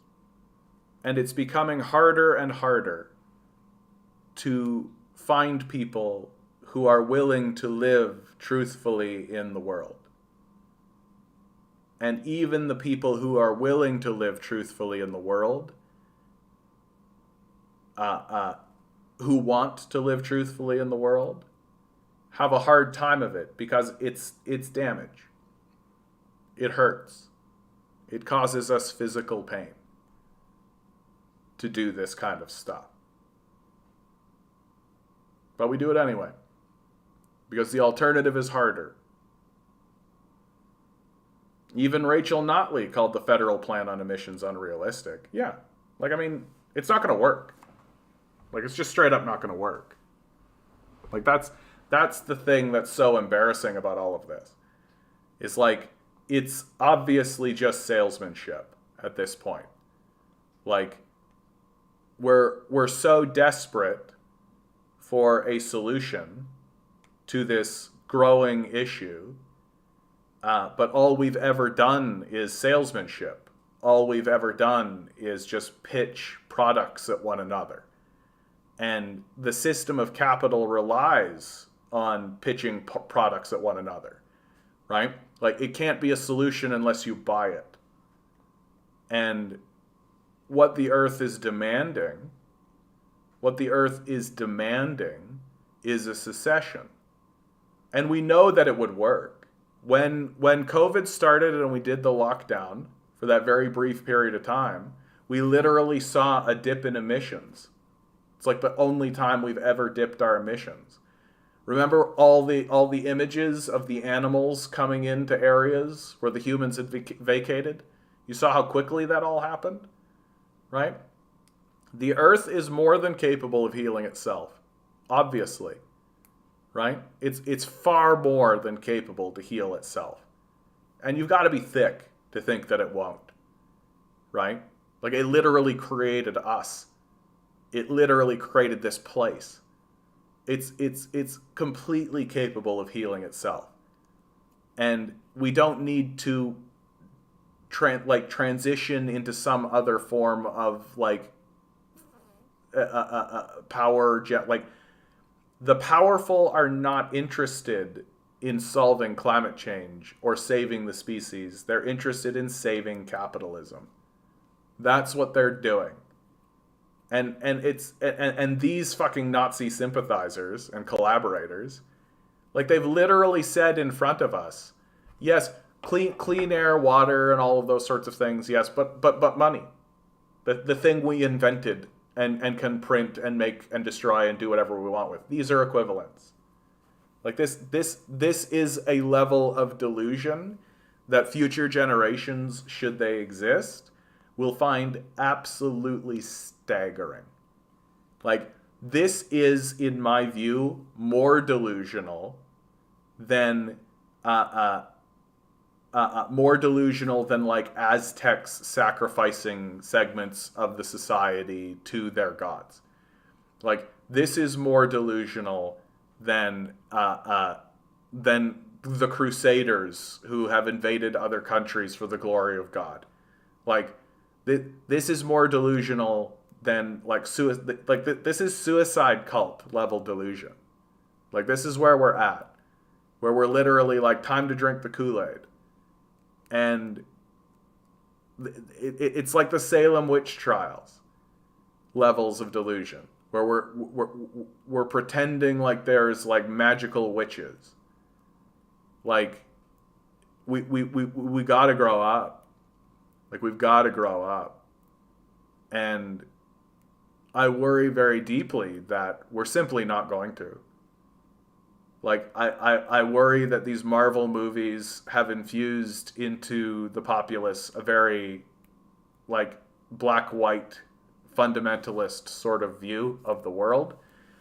That there are good guys and bad guys, and of course we're the good guys. And it's also infused inside of us this idea of that a savior will come, right? That we believe as a people, and this makes sense given sort of our Christian background, right? That there's a Savior coming, that Jesus Christ will descend from the heavens and solve all of our problems. Or Tony Stark will create a technology that will solve all of our power problems, right? It's kind of the same, right? It's the same kind of ideology, that there will be a Savior that will absolve us of our sins, that all of the wrongs that we have committed in the world will be forgiven, because the great and powerful Tony Stark will just create a clean energy source that will forever power whatever narcissistic, childish desire we want. That we can still drive around in these big trucks. We don't need to stop doing that, right? We can still shoot rockets at space. We don't need to stop that. We can still fly, and we don't need to stop that, right?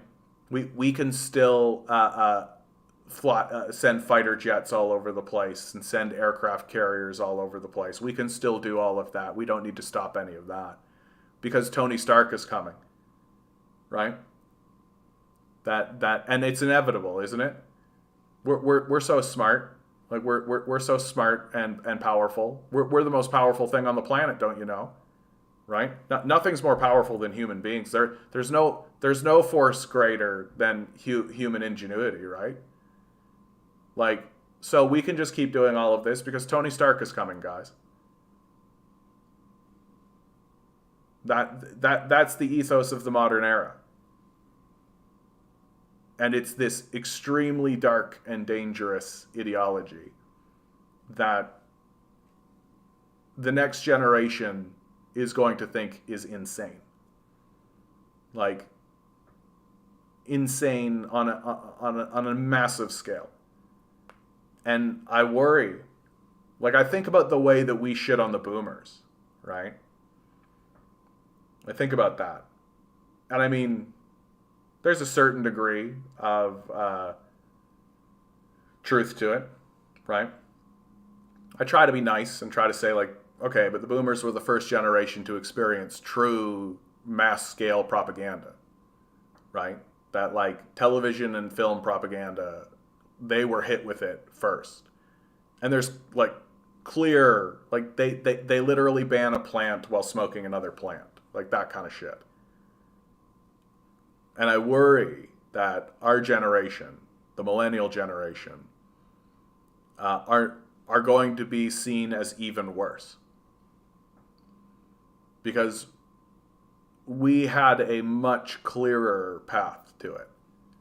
I worry that we're going to be, in the same manner that we denigrate and demonize the boomer generation, I worry that the millennial generation will be treated even worse. Because the boomers, at least you can say, oh, well, they just were illiterate and ignorant. Whereas the millennials, I think, we simply are capitulating. That we know.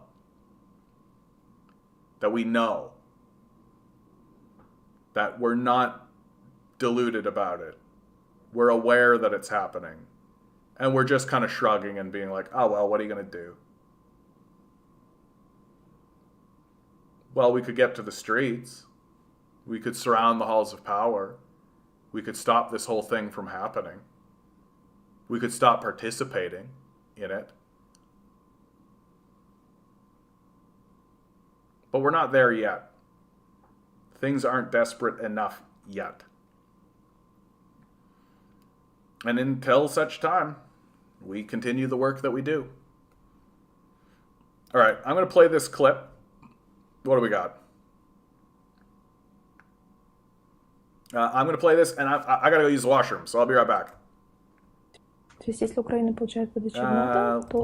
I play something that's actually got a... Uh-oh. Господин Шварценеггер, я уверена, что вы меня помните. Yeah.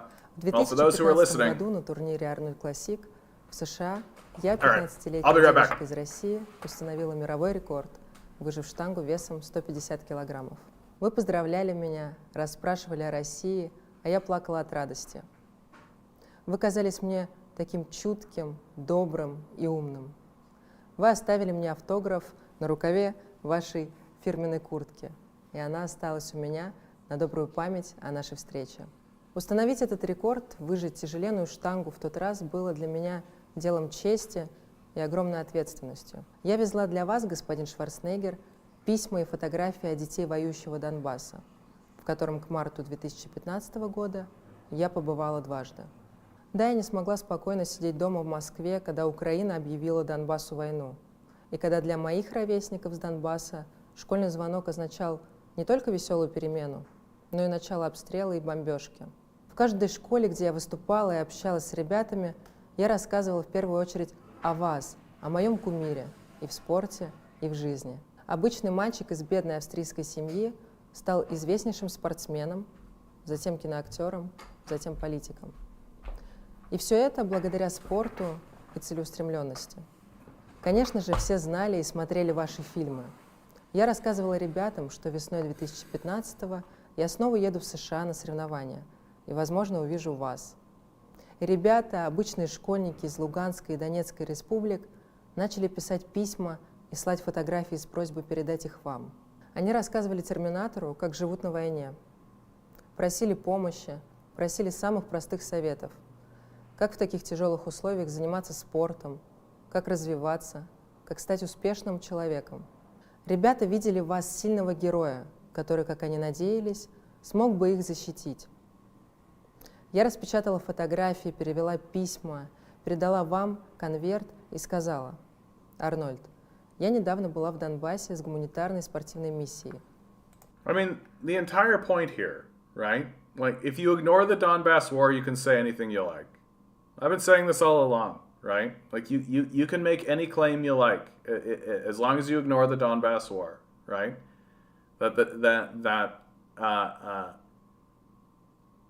Just ignore the coup, right? Ignore the Nazis. Ignore all of that. Ignore the... And like, my favorite is people will still even acknowledge all of that and then say, well, yeah, but they're fighting Russian separatists.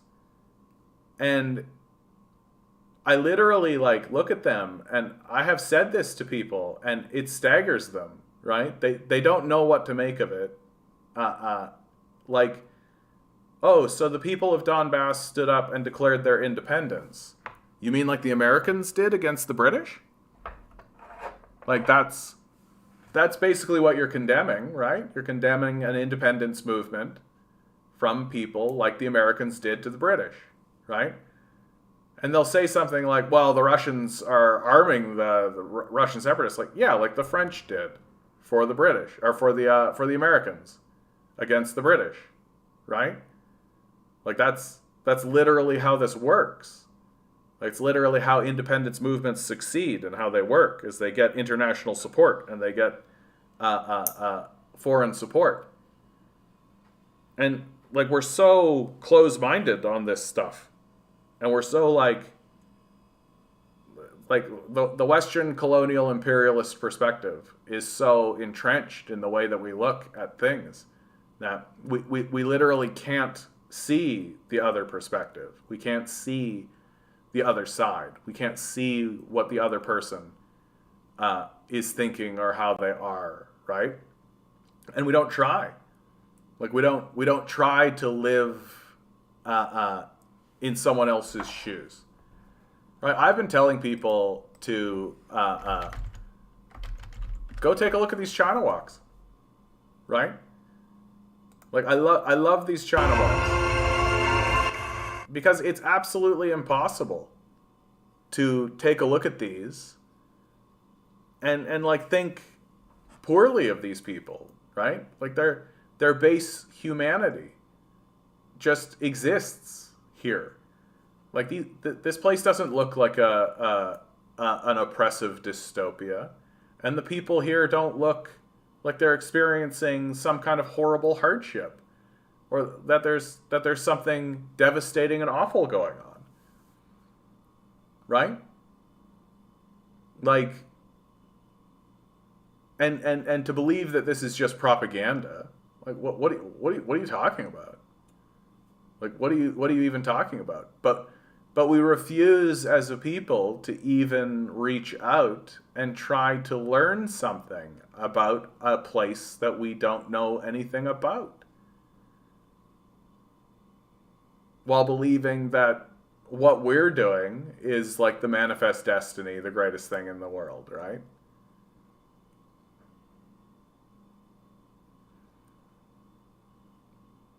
And I'm not sure what we can do about it. I'm not sure what can be done.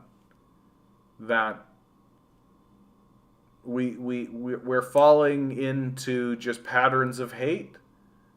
That we want to hate.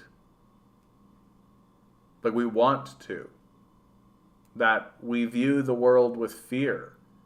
And we hate everything that isn't us. And through that process of hating everything that isn't us, we become the most loathsome of creatures. And what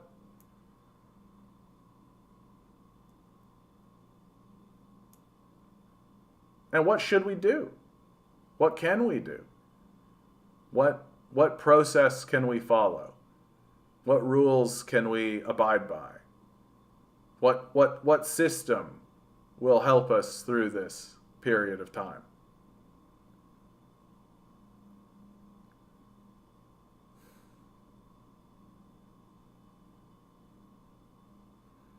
I feel like we're having a very quiet one today.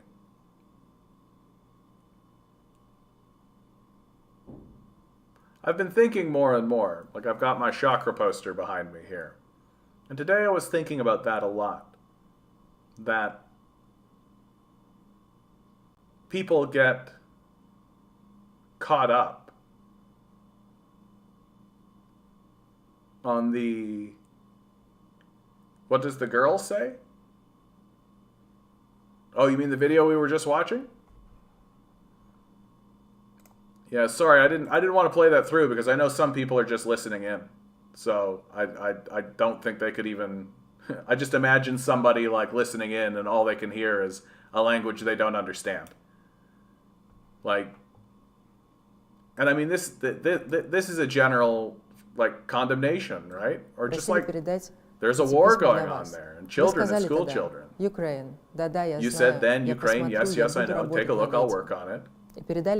Handed the envelope to your assistant. Mr. Schwarzenegger, I watched your message to my fellow Russians. Obviously, you didn't work on the letters I gave you, even though you promised. You are a wonderful motivator, athlete, and actor, and you are really loved in Russia. But your message is based on some other invented reality.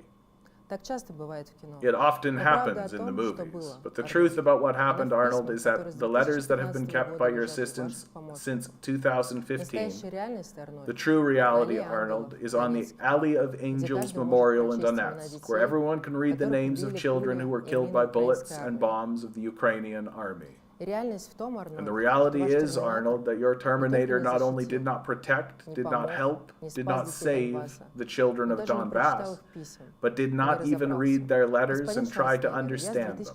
Schwarzenegger, I have visited Donbass more than 20 times since 2014. I have visited the most dangerous combat zones there. I have visited more than 120 schools, talked to thousands of children, held more than 100 children's sports events, even though I am an ordinary Russian girl. Not an iron, fearless Terminator warrior. In your message, you tell about your father who did not like Russians and who, along with the Nazis, came with weapons to my Russia, then Soviet land. You say there's no Nazism in Ukraine. You tell about a Jewish president of Ukraine, and that Russian bombs are allegedly destroying Ukraine now. Arnold, sometimes it's very difficult to understand, being thousands and thousands of kilometers away from us. But you still have those letters and photos from 2015, don't you? In fact, you could just come and see everything in person. You are a brave man. Haven't you visited American soldiers in Iraq? You taught them to train and keep fit during Operation Desert Storm. Arnold, I'm not asking that your American military was what your American military was doing and why they ruined that country, Iraq. Probably your government knows better. But I would like to remind you, your family once was already deceived by Nazism, and your father came to my homeland with a gun, killing and maiming my compatriots. It was this mistake that caused your poor childhood. It was because of this mistake that your father did not like Russians until the end of his life. Hitler got what he deserved then, but after so many years, his ideological heirs are raising their heads again. I would like to remind you that you yourself once admired Hitler, after which you later repented for a long time. But those in Ukraine who admire Hitler's collaborators, such as Stepan Bandera, are far from repenting. The Bandera supporters who seized power in Ukraine, they destroy monuments to Soviet soldiers, rename streets of Ukrainian cities after Nazi criminals. They declared war of the people of Donbass who disagreed with the coup d'etat, the war which in 8 years claimed more than 14,000 civilian lives. And the fact that Mr. Zelensky, as you say, is a Jew did not save those people. Nazism has no nationality. The word Nazism didn't come from the Germans. Russophobia is as terrible as anti-Semitism. Do you remember how in Terminator your character goes back in time to prevent the creation of Skynet, which will be responsible for the death of humanity in the future?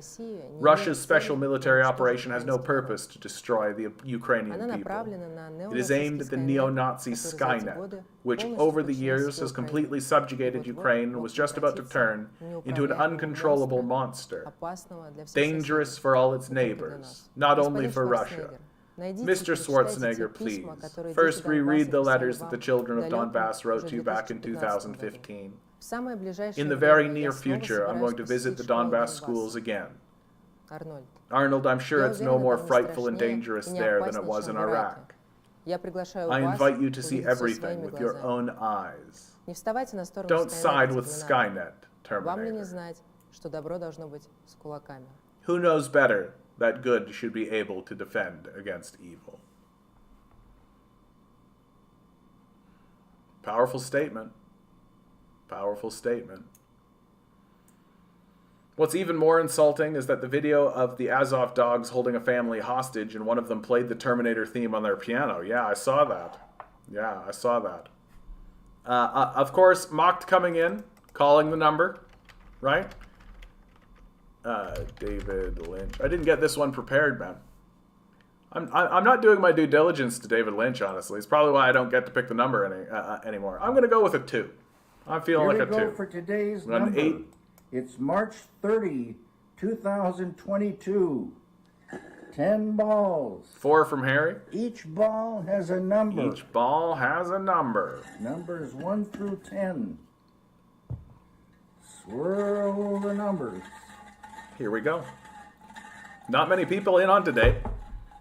Pick a number. Today's number is 10. 10. I've been picking 10s for a long time, and I didn't pick a 10 today. Look at that. Consistency. That's Mock's strategy. Always with the 7. Consistency is key. Well, better luck next time for us. Better luck next time for us. Oof. I'm a little bit worried that I'm actually sick, you know. We are experiencing an uptick in COVID. I've seen that the numbers have begun to climb. Right? And as we are going around, I've seen articles already saying that we should expect an increase in COVID. And of course, there's going to be, you know, spring is flu season.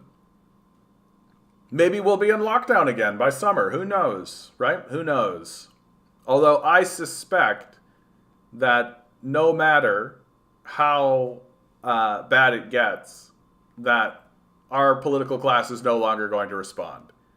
I think their strategy now is just to ignore it, just to hope that it kind of sweeps away, right? We're not going to be taking that seriously anymore, I don't think. And there was a second video here. What is this? Oleski Arestovich in 2019, our price for joining NATO is a big war with Russia. So if Ukraine receives unclear in this case... о каких-то сроках прекращения войны. Нет, ни о каких сроках прекращения войны мы не будем говорить. Наоборот, это, скорее всего, подтолкнет крупные военные операции. Oh, yeah. This is straight up a Nazi talking about в инфраструктурном отношении how they're going to war with Russia. То есть Россия сможет пойти на прямую конфронтацию с НАТО? Конечно, нет, не НАТО. Мы не Они должны это сделать до того, как мы вступим в НАТО, чтобы мы не были интересны НАТО. Перестали быть интересны, как разваленная территория. Yeah, I was in a grocery store today, and even though the mask mandates are over, most people are still wearing them. Yeah, I see that on the transit. I see that on the TTC, right? I really think that it is just straight up like a class issue, right? Like I think about like if your whole life, like if your whole life is basically living in your home, like you're working from home or working in an office, right? And you go from your house to your car to the office, back to your car to the home, and the only place that you go outside of any of that is like the grocery store, right? I see how you could fool yourself into believing that you have a kind of invincibility, or that there's you're living in kind of an isolated little bubble where you don't really you look at this idea of mask mandating and you're just like, well, I don't get it, like it doesn't make sense. Whereas the people who are on the other side of it, like the retailers, right? People who are working in these environments, people who are living in these environments, people who take the TTC, where they're surrounded by strangers and humanity all the time, they're looking at it and going, yeah, masks. We should be wearing masks. Like all the time we should be wearing masks. And the reality is that most people, like the anti-maskers were always the minority, right? They were always the small minority, a small vocal minority. And that was always the case. And I think like most people have come to understand that the masks are helpful, right?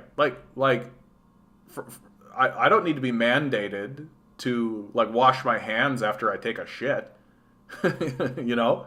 Like no one has to like mandate me to do that. I just understand that that's a good thing to do, you know? That personal health and personal cleanliness and personal safety are important, right?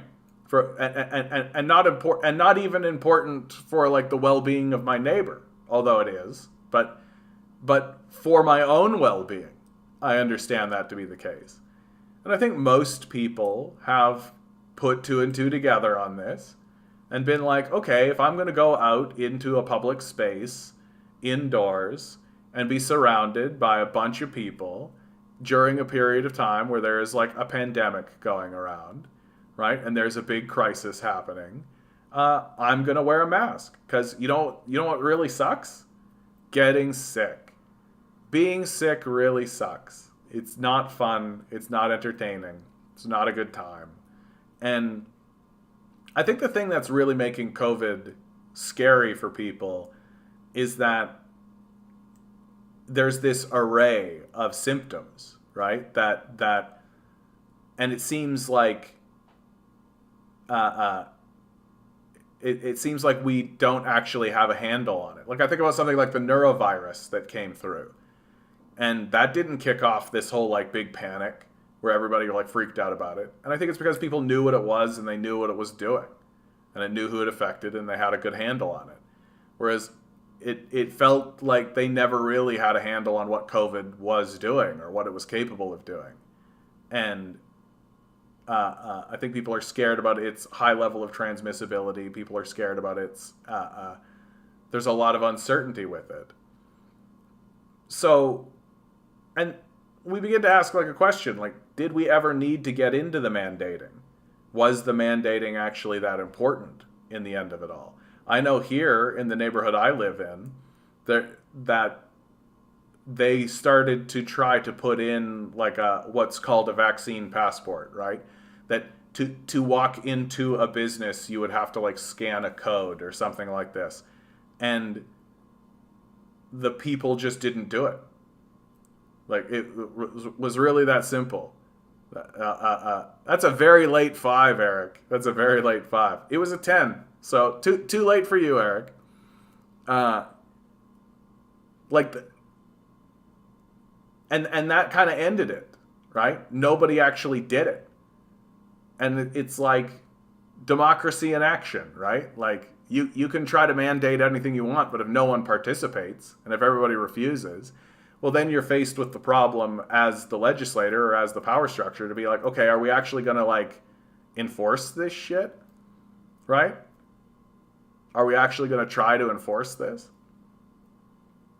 And it is interesting how it's different in other places, right? Like Mock, you're saying, I'm lucky I'll see 1 or 2 people wearing masks.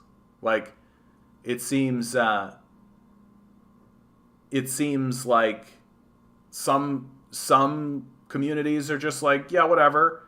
And some communities are being more serious about it. I think here in Toronto, people are choosing to be more serious about it, generally. And I don't know, like, even though there is still people wearing masks, we're experiencing an uptick. And that seems to be happening globally. I know that China is experiencing an uptick, right? That Australia is as well. I've been seeing articles. But the thing that gets me a little bit, like where I get really concerned, is that I really think we're just no longer, we don't care anymore, really. Like, if another upswing happens, I think people are just going to shrug and be like, let's just get on with our lives. Like, forget about it. Like, unless it's something where my skin is melting off, right? Like, unless it's something that's actually, like, killing people in a serious, on a serious level. And, like, yeah, only China is treating it as a real emergency, yeah. And, like, but we've already bungled it. Like, we've already dropped the ball, right? Like, we're not selling vaccines. We're not letting vaccines go in. Yeah, exactly. COVID disappeared in 2021 when Biden took office. People stopped caring about it after that. Yeah, Biden fixed it. That's all. Like, that's it.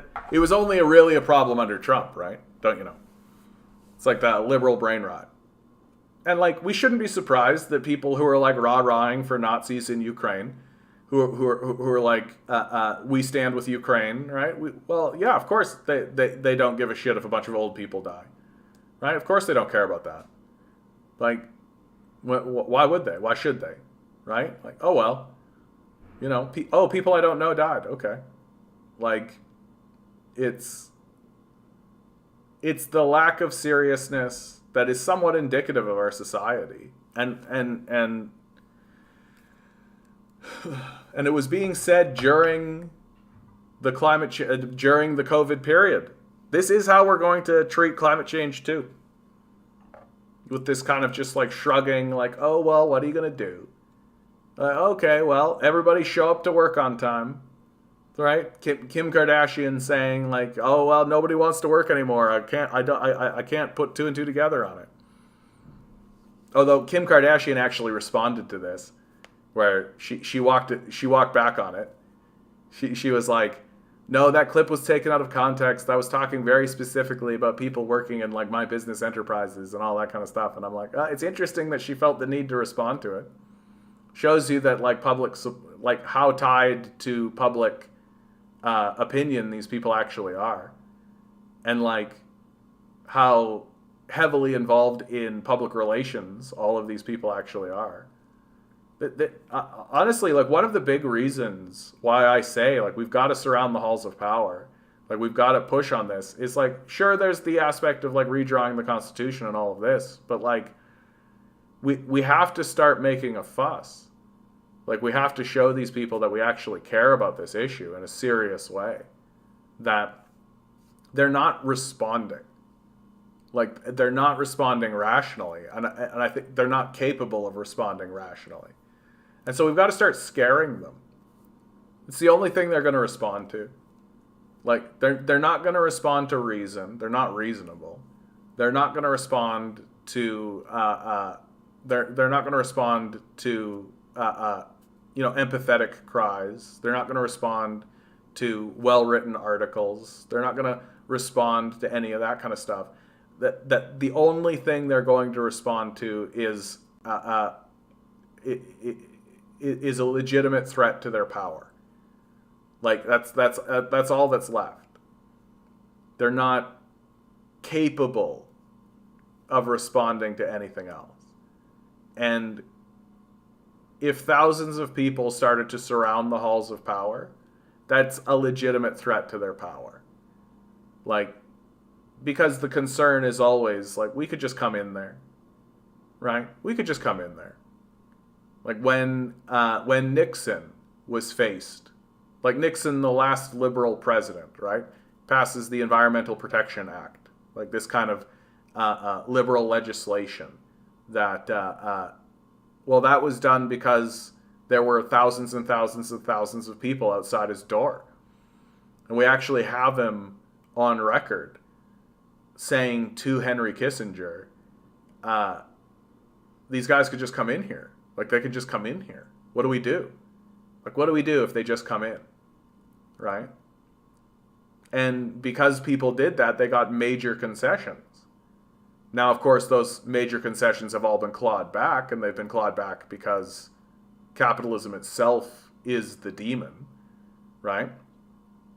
And this liberal idea of incremental concessions is a failed ideology that doesn't work, right?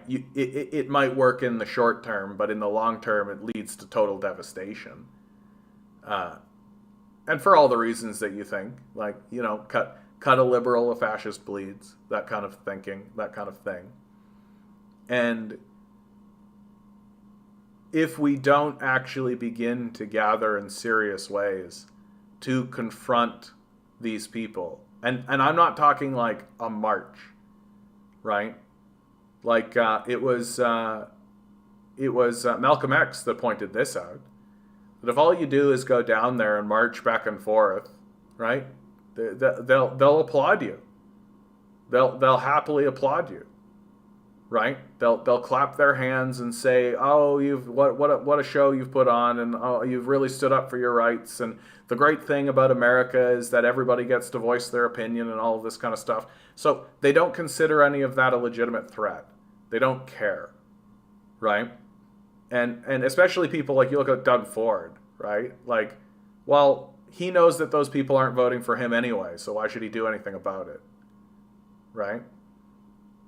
Like, we have to genuinely begin talking in serious ways about permanently installing ourselves and surrounding the halls of power and making them clear us with police violence, making them use police violence, making them enact the Emergencies Act, making them do these things. And it's going to require sacrifice, and it's going to be difficult. Because these people, as Bumbleguppy, good to see you, by the way, bud, good to see you. We're having kind of a quiet one today. Bumbleguppy's right, psychopaths are realistic in that they do what works to feed their appetites. Shame and guilt don't impact their power, so you have to take their power. It's not our fault. They are that way. Yeah. And what they have done in regards to the dismantling of the democratic system is actually quite dangerous, if you ask me. And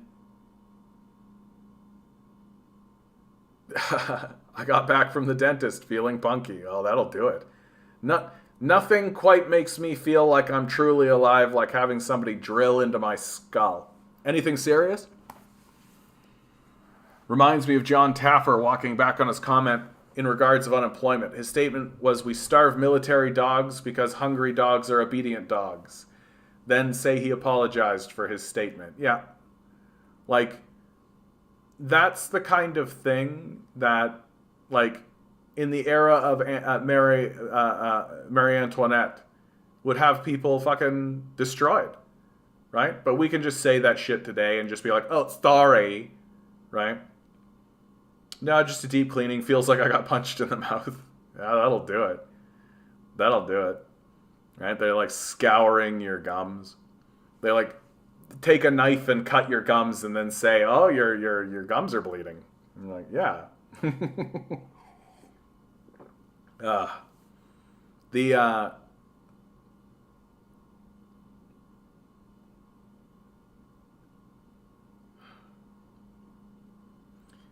Like the power structure, like people still believe that we live in a democracy.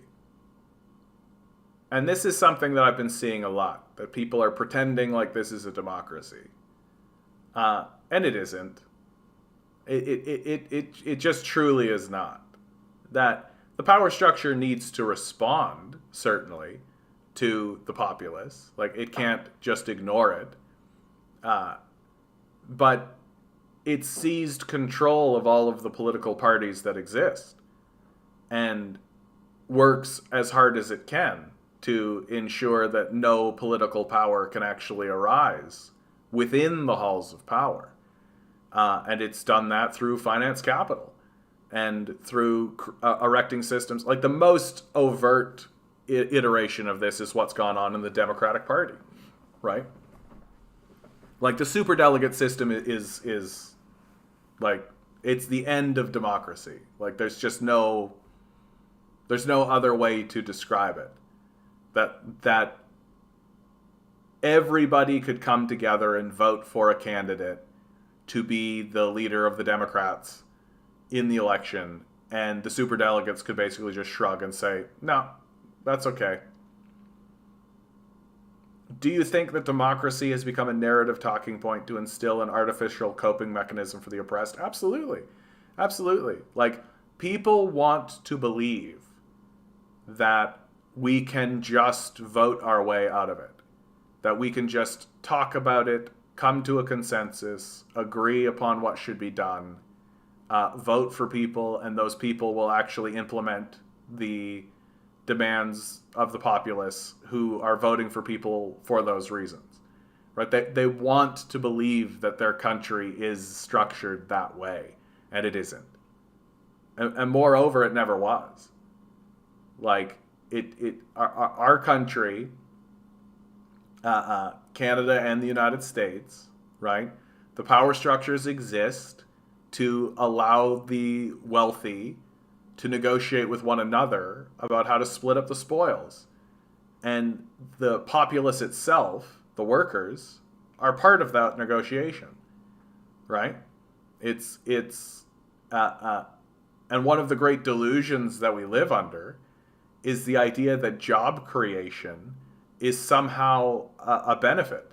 That when politicians say, look how many jobs we've created, the populace is supposed to go, oh boy, about it.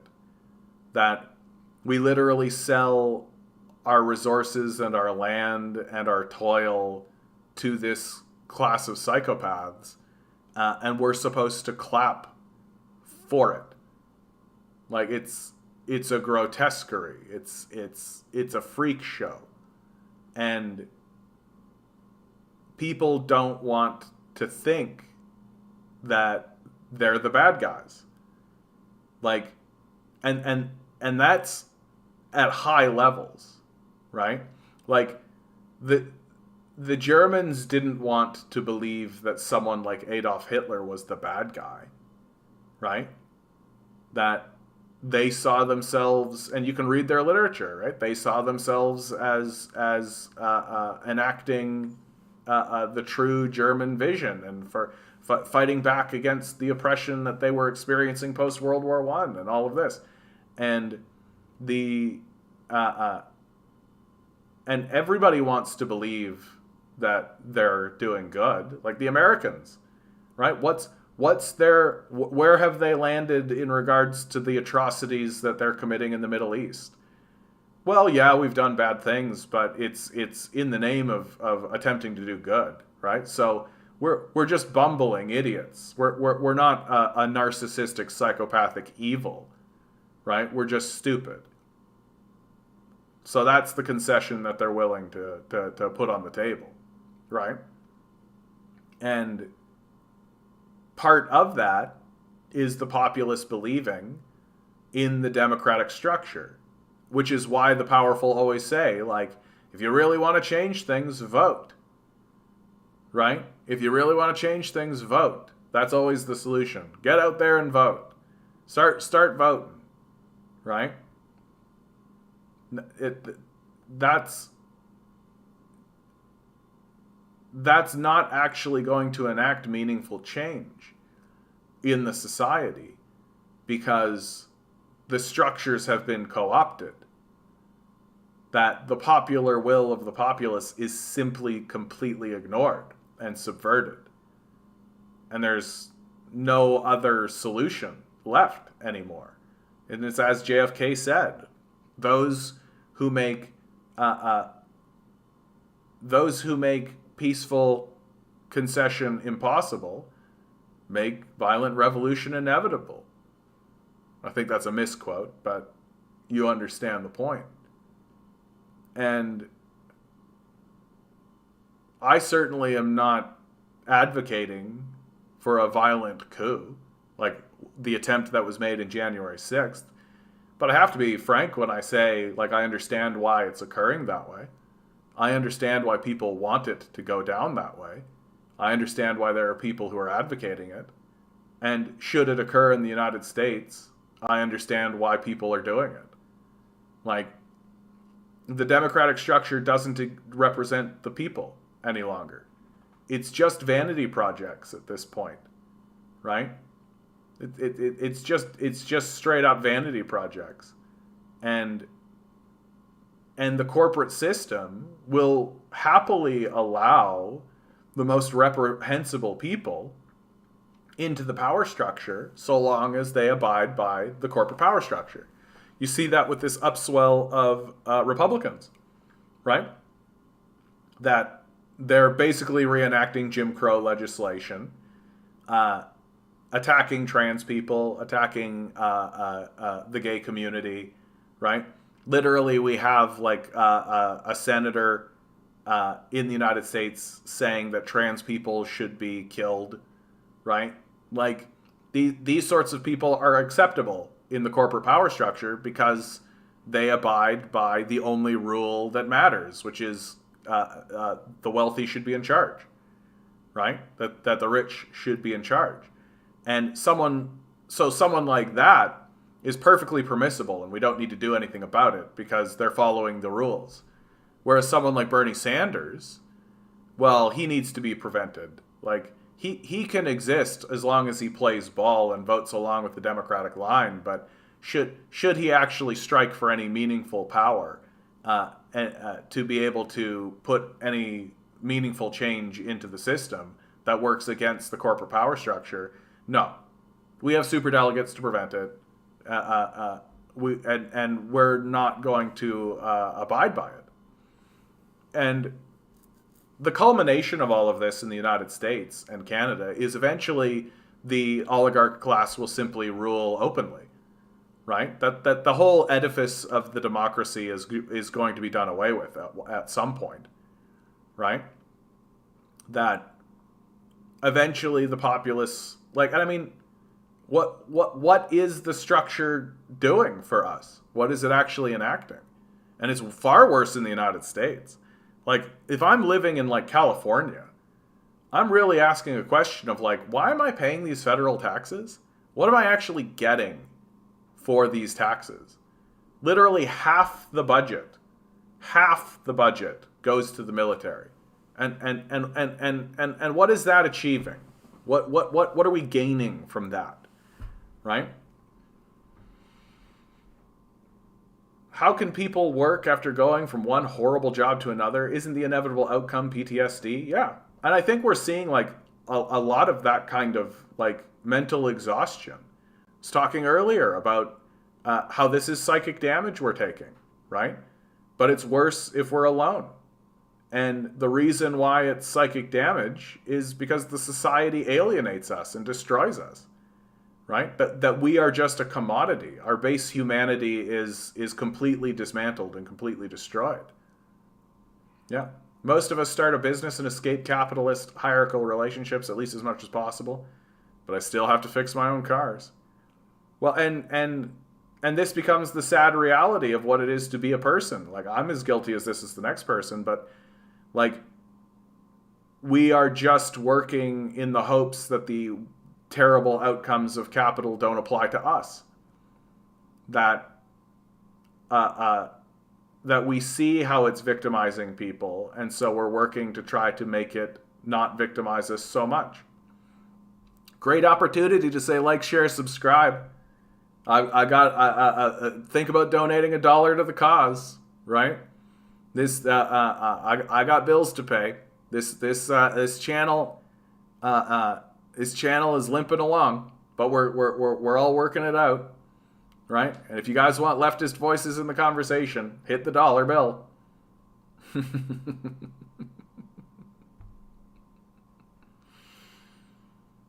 Yeah, you just have to vote harder. Drive your pen through the ballot into the table. Just keep pushing through the floor and down to the center of the planet, and your candidate will represent you.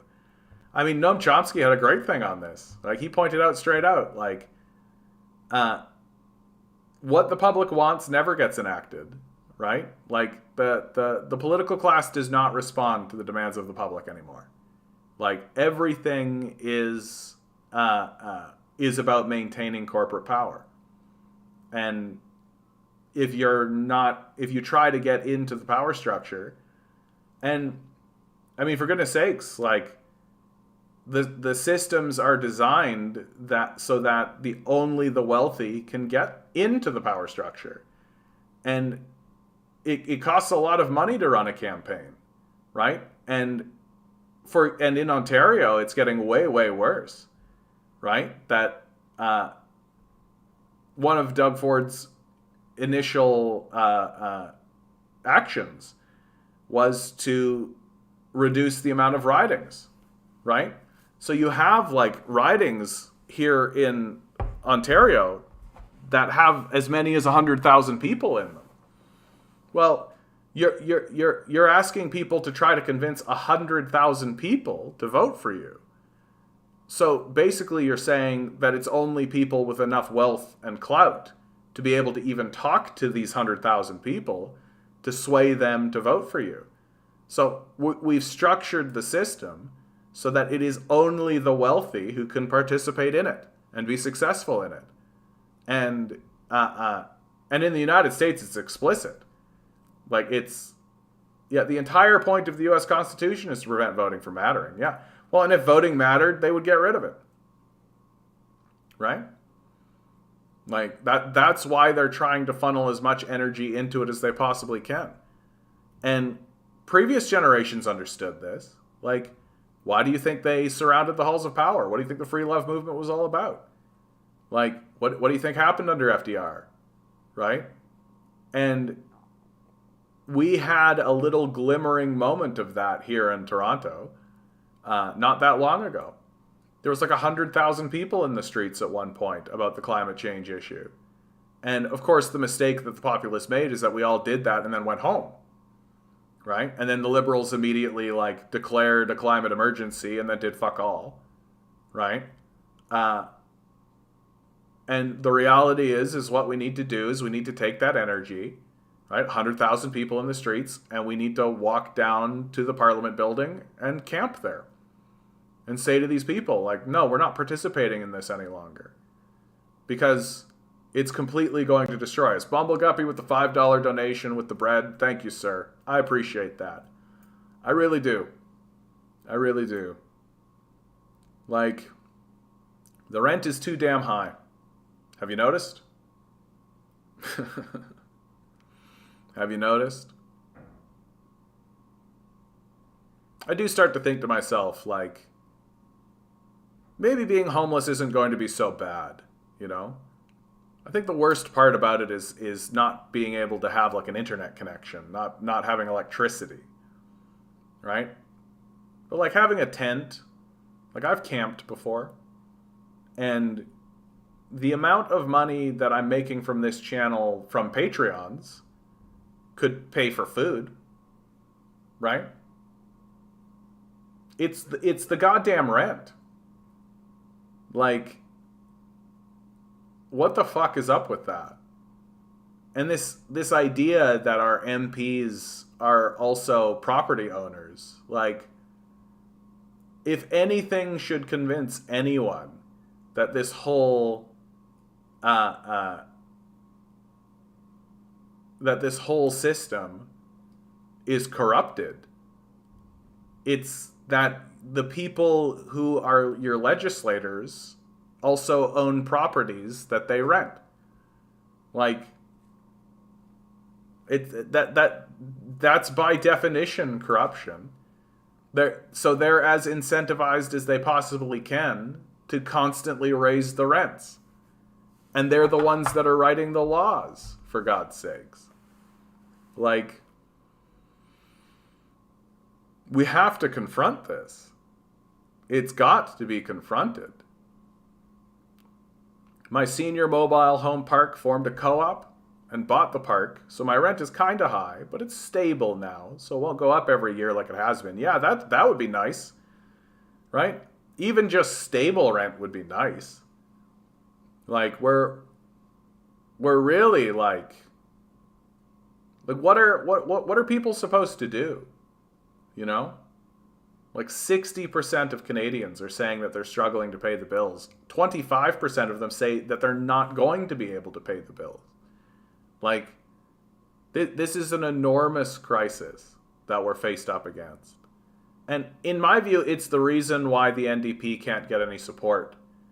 Because it's obviously a crisis that has an obvious solution. Right? Rent control. It's the obvious solution that I think would be extremely popular. And if they started actually saying, hey, we should enact rent control, I think they would galvanize a lot of public support.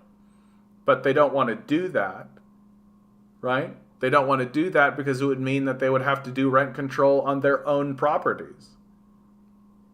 Like, it's an abomination. Our entire system is an abomination and is irredeemable. I think people should redact their landlord. For legal purposes, we will say that they should hug their landlord. Hug them very, very tightly as a landlord can be hugged. Lovingly. Permanently. Yeah, just give everyone a house, please. Like, fuck your stupid housing market. Fuck this stupid economy. Right? Fuck this stupid economy. Right? Like, these people that are standing up and saying, oh, you'll destroy the economy. Yeah. Yeah. Like, it would be like it's like these guys are saying, like, oh, if you pass a law that says people can't murder people, then what are the psychopaths supposed to do? Like, go to jail? Like, be expelled from the society? Like, yeah, hug them like a python. Exactly. Just look at this. Look at these teeth. Super kick-ass. This guy is walking through, for those who are just listening in, we're looking at a China Walks, and he's walking through a mall, and he's looking at a T-Rex skull. And now he's going and looking at a robot. Straight up like a fucking, like, Bumblebee from Transformers. Amazing. Yeah, you'll destroy the economy. And what's your point? Like, that's the thing that I think is so hilarious. Like, even before I said I was a communist, I was saying, I was saying, like, yeah, okay. And now I am a communist. And when these guys say, oh, you'll destroy the economy, I like literally look at them and I say, yeah, like, that's the goal, right? Like, that's the whole idea. Like, it's like you're a monarchical king saying, if you overthrow me, you'll destroy the monarchy. And I'm like, yeah, that's the idea. Like, that's the whole thing. And, like, saying that, like, oh, you'll destroy the economy, it just affirms my point. Like, that's more or less the goal. Man, I hope one day that I end up talking to somebody on, like, a panel discussion or something that says that to me. You'll destroy the economy. And I hope I get to be able to say to them, yeah, like, that's the point. We're trying to do that. Like, Oh no, if you do that, you'll slay the demon. Yeah, like, John, if you thrust your sword into the belly of the dragon, you'll slay it. Correct. I used to do orchid work. 6 months of the year you housed on the farms for free, and 6 months of the year you rented. Unless you were employed for pruning season, then you lived rent-free all year. Yeah, the temporary foreign worker program ended that entire culture. Yeah, which is a goddamn shame. Like a goddamn shame. And it's just greed. It's just unrepentant, ridiculous greed.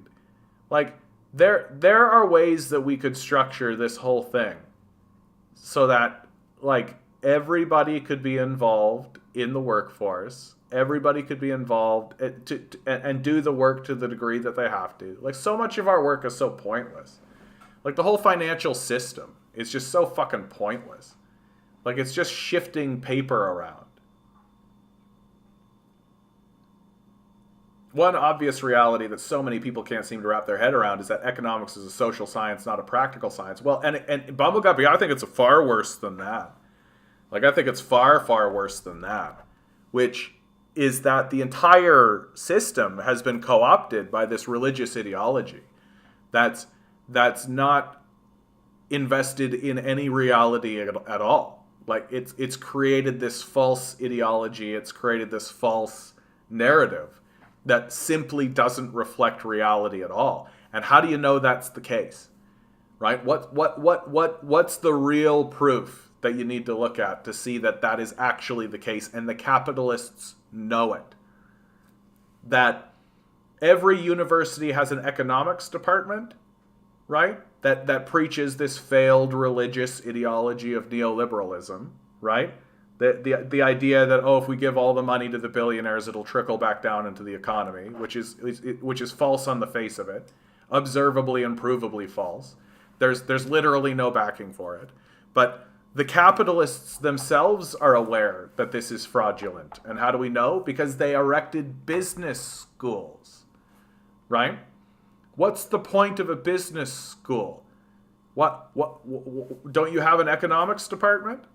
Isn't economics teaching the what economics is? Shouldn't economics graduates be able to work in business and do all this kind of stuff? And the answer is no, because the capitalists acknowledged that what is being taught in the economics department is worthless. And so they still needed to actually teach people how economies actually work to a certain degree so that they could actually have people run their businesses for them. They needed to train a CEO class, and they weren't going to be able to train a CEO class through the economics departments because they would essentially be training religious ideologues who would fail at running the businesses they needed to run. And so they created business schools where they actually teach people how to run a business. And of course, they're not teaching them the larger meta concerns of economies, because then you would have to teach them how worthless the investor class actually is. But what they're training them is how to be a CEO, how to work on behalf of the investor class. So the very existence of business schools shows you very cleanly that modern economics is a complete fraud. And what's so dangerous about it, and it's become extremely dangerous, is that as we face crises, so there's only two types of people who come out of these economics courses and business school courses. Subservient yes men who do everything they're told by the investor class, and deluded religious acolytes who have no idea how economies actually work. And what that means is that when reality asserts itself, nobody knows how to respond to it, because reality doesn't value worthless yes men who just do what they're told, because reality doesn't tell you what to do. it asserts itself and you deal with the consequences. And it certainly doesn't care about worthless morons who think that the world operates the opposite way that it actually does. And where it becomes extremely dangerous is that, so now you have a class who has been given the authority by the society to create legislation and create rules and create ways to exist, and they're all illiterate, clueless morons. And what's so dangerous is that if you cleared out the society of those people, well, the next iteration was trained by those idiots. So we're literally, we're worse than at the bottom floor. Like, we're worse than at zero. Like, we are operating in a false assumption place that for us to get out of is going to require literal generations. We are literally going to have to wait for these neoliberal frauds to die off. And then the next generation will arise, and we will have to wait for them to also die off. And while they are dying off and their fraudulent religious ideology is fading out, there's going to have to be an upswell of rebellion within the institutions themselves. And it's highly unlikely that's going to happen, because who are the people who are going to be invested in the institutions? Well, it's those who are most incentivized to maintain it, because the whole system is based on make me rich, right? And just continue justifying the grotesque wealth of a small handful of people. So the only people who will actually go into these institutions are like the sons and daughters of the billionaire class. So it's even beyond like economics as a social science. Like we're talking about high-level deluded religious ideology on the same level as like Jesus Christ is coming back at any moment. Economics isn't just a social science, it is a science as it makes theories which can be tested in the real world. Capitalist economists like the Austrian school aren't economists, as they outright reject empirical evidence. Yeah, not only do they reject empirical evidence, they just don't care about it, right? Their entire thing, their entire argument is essentially an untested hypothesis, right? They created a hypothesis, they refuse to test it, they don't care about evidence, that the hypothesis is itself taken as fact. And if you show anything to the contrary, well then, it's too complicated, you just don't understand it. Good point. It seems I was speaking in terms of the concept of economics within the imperial core where I live. Yeah. Everyone has a plan until they get punched in the mouth. Mike Tyson, exactly, dude. Exactly. Ever sort of notice that it appears to be communists who are excellent managers of capital, i.e. China? Well, I mean, look. I've been saying it over and over again, right? And I'll say it until, I'm sure I'm going to be saying it until the day I die, right? Humans have a unique skill set that separates us from the rest of the animals. We have the ability to interact with the world, so we've got thumbs, but there are lots of creatures that have thumbs and opposable digits, right? So that's not the unique feature. The unique feature is that we have the ability to articulate abstract thought to one another. We can enter abstract spaces, right? Which allows you to do something called planning, right? You can conjure an idea. You can draw up a plan using mathematics, right? You can create and alter things in this abstract space and then manifest those abstract ideas into the real world. And it allows us to do extremely complex things and to achieve extraordinarily complex and nuanced things in the world that goes well beyond what other animals are capable of doing because of this extremely unique skill set we have. And the neoliberal capitalist ideology fundamentally says we shouldn't use it. Let the market decide. Let chaos reign. So this idea that we should plan is simply off the table. We do not draw up plans. We do not draw up ideas. We straight up say out loud to each other, we'll just let the invisible hand of the market decide. Well, it's deciding. It's just not in our favor. How you doing, DM? Sen Simons calls out the disinformation campaign. That should be enough. 20 minutes, dude.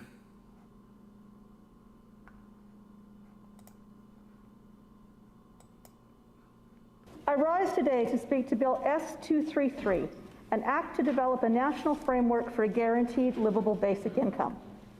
Or rather, I rise today to speak to the viral misinformation and disinformation about this bill and to confront some of the near delusional paranoia circulating on social media about it. For weeks now, our Senate email and voicemail boxes have been overwhelmed by thousands of messages from angry, frightened Canadians. Canadians who are outraged by S-233, or at least by the lies that they have been told about S-233. There are so many desperate letters sent to us by people who've been manipulated and terrified into believing outrageous conspiracy theories. There are letters from people who believe S-233 to be a fascist plot, a communist plot, a Masonic plot, an eugenics plot, a Jewish plot, a plot by the World Economic Forum or the World Health Organization, a sinister scheme orchestrated by, choose your choice, Klaus Schwab or George Soros or Bill Gates or the ever-popular Illuminati. Many believe Bill S-233 to be the first step on the path to one world government or the New World Order or to a system of state social surveillance such as the one the Chinese government in Beijing calls social credit. Others are convinced the bill contains provisions for digital ID or digital currency that will allow the government to track and control us all. This, my friends, is no accident. I believe there is an organized campaign afoot to spread destructive propaganda about Bill S-233. Targeted online fear-mongering specifically designed to terrorize frightened seniors and those with disabilities, to scare vulnerable Canadians into believing their pensions and disability benefits are about to disappear. It is a campaign purpose-built to erode public trust, not just in this government, but in Canadian democracy itself. Take this tweet, posted on March 11th by Peter Terrace, a former Ontario candidate for the People's Party of Canada, and I quote, "Bill S-233 is currently waiting for third reading in the Senate," in capital letters. "If passed, it will be made law, which means if you are not vaccinated, you will not receive EI, CPP, OHS, social services, or pension that you paid into." That post alone has been retweeted almost 1,000 times, and pretty much every single word of it is untrue. Bill S-233 is not a government bill. It is not at third reading, and even if we were to pass it, we all know it would not become law. Not right away. It would, of course, be sent to the other place for more debate and study. This bill absolutely does not make the payment of a guaranteed basic income contingent on your vaccination status. Indeed, under the terms of Senator Pate's proposal, there would be no such type of social virtue testing or qualification for the receipt of such an income at all. Nor would a basic income take the place of employment insurance, workers' compensation insurance, the Canada Pension Plan, nor any other company or private pension. Even if we passed Bill S-233, it wouldn't create a guaranteed basic income. All the bill really does is call upon the government to consider how it might create a framework for how a possible future guaranteed basic income program might work. Nonetheless, Twitter and Facebook and Reddit and YouTube are filled with posts that repeat word for word the same falsehoods as the tweet I just read you. Many of the letters and phone calls we've received, though, go much further than fears about pensions. Some expressed concern that once Canadians become dependent on a guaranteed basic income, the government will be able to leverage that dependency to force people to conform. For example, here's an extended excerpt from an email I received on March 16th. Quote, I suspect that a guaranteed livable basic income creates a dependency upon government and lays down a foundation for creating digital identities tied to bank accounts and all other government agencies, both federal and provincial. Over time, abusive controlling powers would be assumed and invoked by dictatorial means. We would then be locked into a social credit system that is fascist, communistic, and totalitarian, thereby erasing the standards of democracy, our Constitution, the rule of law, and our guaranteed rights and freedoms. I love it when people say fascistic and communistic. It's like, tell me you don't know anything about politics without actually telling me. Yeah, right, social credit, right? Hey, Victini, Oddity, good to see you guys. Good to see you guys. We had a pretty quiet one this evening, but that's okay. Sometimes it's nice to have a quiet one, you know? It can't all be outrageous. And honestly, I'm feeling a little sick, a little tired. I don't know. It's been really, really weird these last couple of days, but that's okay. Like, this is really good though, what she's doing. Like, this is really cool. Like, I don't see this kind of shit very often. So thanks for this one, DM. I'm going to keep watching this one. An email from March 23rd mined a similar vein. Quote, there will be more vaccines to take and other medical procedures the government wants you to undergo. If you don't comply with just one of them, your accounts will be closed and you won't be able to buy food. You won't be able to do anything, not even work. One recent email suggested Bill S-233 was part of what it called, quote, the sinister plan for humanity under a new world order and one world government, starting with John D. Rockefeller's Masonic Creed.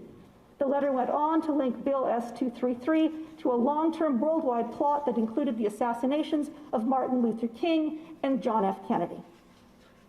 Other messages linked Bill S-233 with transhumanism, a concern which is not, as I had first assumed, about gender identity, but about an alleged plot to turn us all into bionic cyborgs.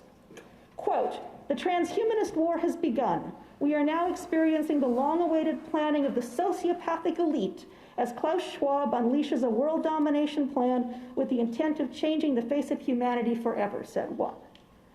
S-233 is just the beginning, wrote another correspondent. We are losing our freedoms to a group of elites who want to depopulate and control mankind, enslave us to experimental transhumanism, and the removal of any Christian and godly devotions. A common theme that runs through many letters is a persistent paranoia about the World Economic Forum, a belief that Justin Trudeau and Chrystia Freeland are subject to the control of German-Swiss economist Klaus Schwab. Many seem to believe that Schwab's agents have infiltrated the government and that Schwab, who's best known for throwing parties for plutocrats in Davos, is somehow simultaneously both a communist and a Nazi. This excerpt from a letter I received March 10th is pretty typical. Quote, nobody voted for Nazi Klaus Schwab. Nobody even knew he existed 2 years ago.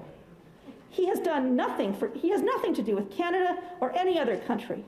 Schwab holds a statue of Lenin in his office. This is not Canada. We are not going back to Nazi Germany. Please see the Nuremberg Code and trials. Other letters accuse senators and the Senate outright of treason.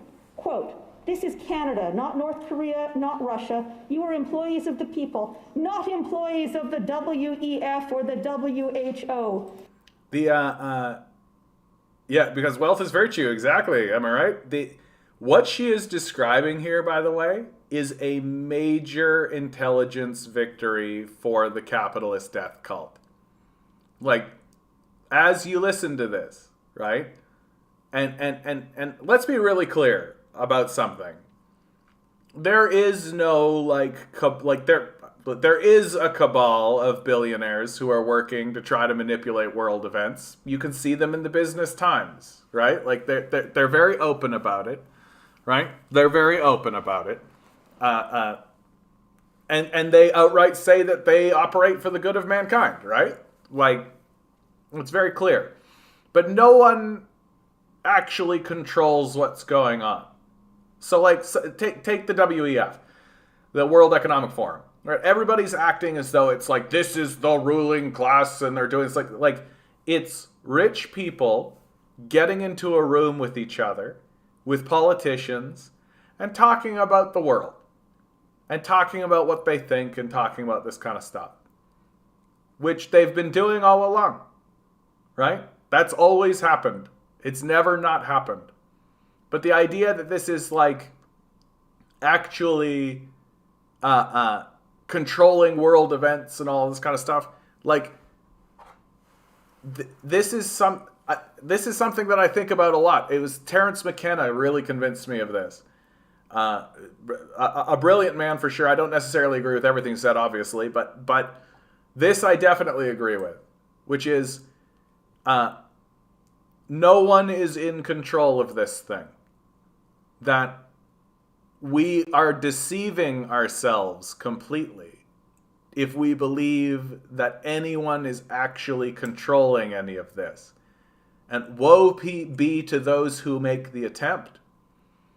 That the earth is far more powerful than we are, and has far more to say and is in far more control of what is going on than we are. But we as humans want to believe it's safer. It makes us feel better to believe that there is this shadowy cabal that is actually orchestrating world events and stage managing everything in a perfect kind of way. And certainly there's a degree of theatrics, and certainly there's a degree of stage management. Certainly all of that is true to the degree that it is true. But they can't possibly actually be in control. That it's far scarier to admit the reality of what's going on, which is that even our leaders don't really know what's happening or what's going to happen next. That's what makes this Ukrainian crisis so scary, right? That the Ukrainian crisis, like, we can all act as though, oh, well, these guys will do this, and look at it like it's a chessboard. But that's not actually how it works. Yeah, in William Gibson novels, there's a character that's so ludicrously wealthy he's not even remotely in control of his wealth. Exactly. Like there comes a point where the wealthy don't even know where their money is going because they have so much of it, and they can't even control their own finances, let alone the finances of the entire world.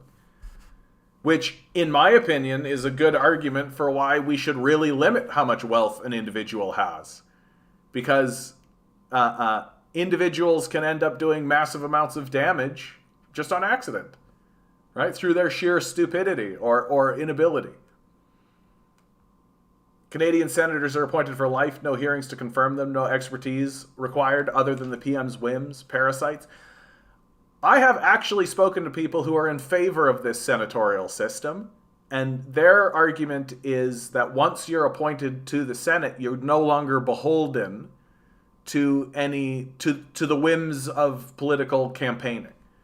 That you could this speech, and they would use something like this speech that she's giving here, which is super cool, as evidence that the senatorial system is actually valid. That could someone like this stand up in the House of Commons? If the Senate was elected, could someone like this stand up and actually make that argument? And I'm not necessarily in favor of making our system more American. So I'm on the fence. I don't swing one way or the other, honestly, when it comes to this. The Senate has yet to do something that I have looked at and thought it was completely egregious. And the Canadian Senate is doing stuff like sending letters to the Prime Minister's office in support of basic incomes and stuff like this. Can't remember the name, but the oligarch family in those novels, Tessier Ashpool, are so wealthy they have stopped being human. Yeah, I mean, you do eventually lose your empathy. Reads an email right? I received March 6th. And just this afternoon, I know, you probably all received the same email, was a letter that claimed that the adoption of a guaranteed basic income would lead to the forced sterilization of Canadians of childbearing age and the killing off of the elderly and the disabled. I I must say, though, that many other letters are not from conspiracy theorists or anti-vaxxers at all. They are simply, and heartbreakingly, heartfelt notes from ordinary Canadian seniors and relatives of seniors who truly believe that this bill will steal their CPP and private pensions.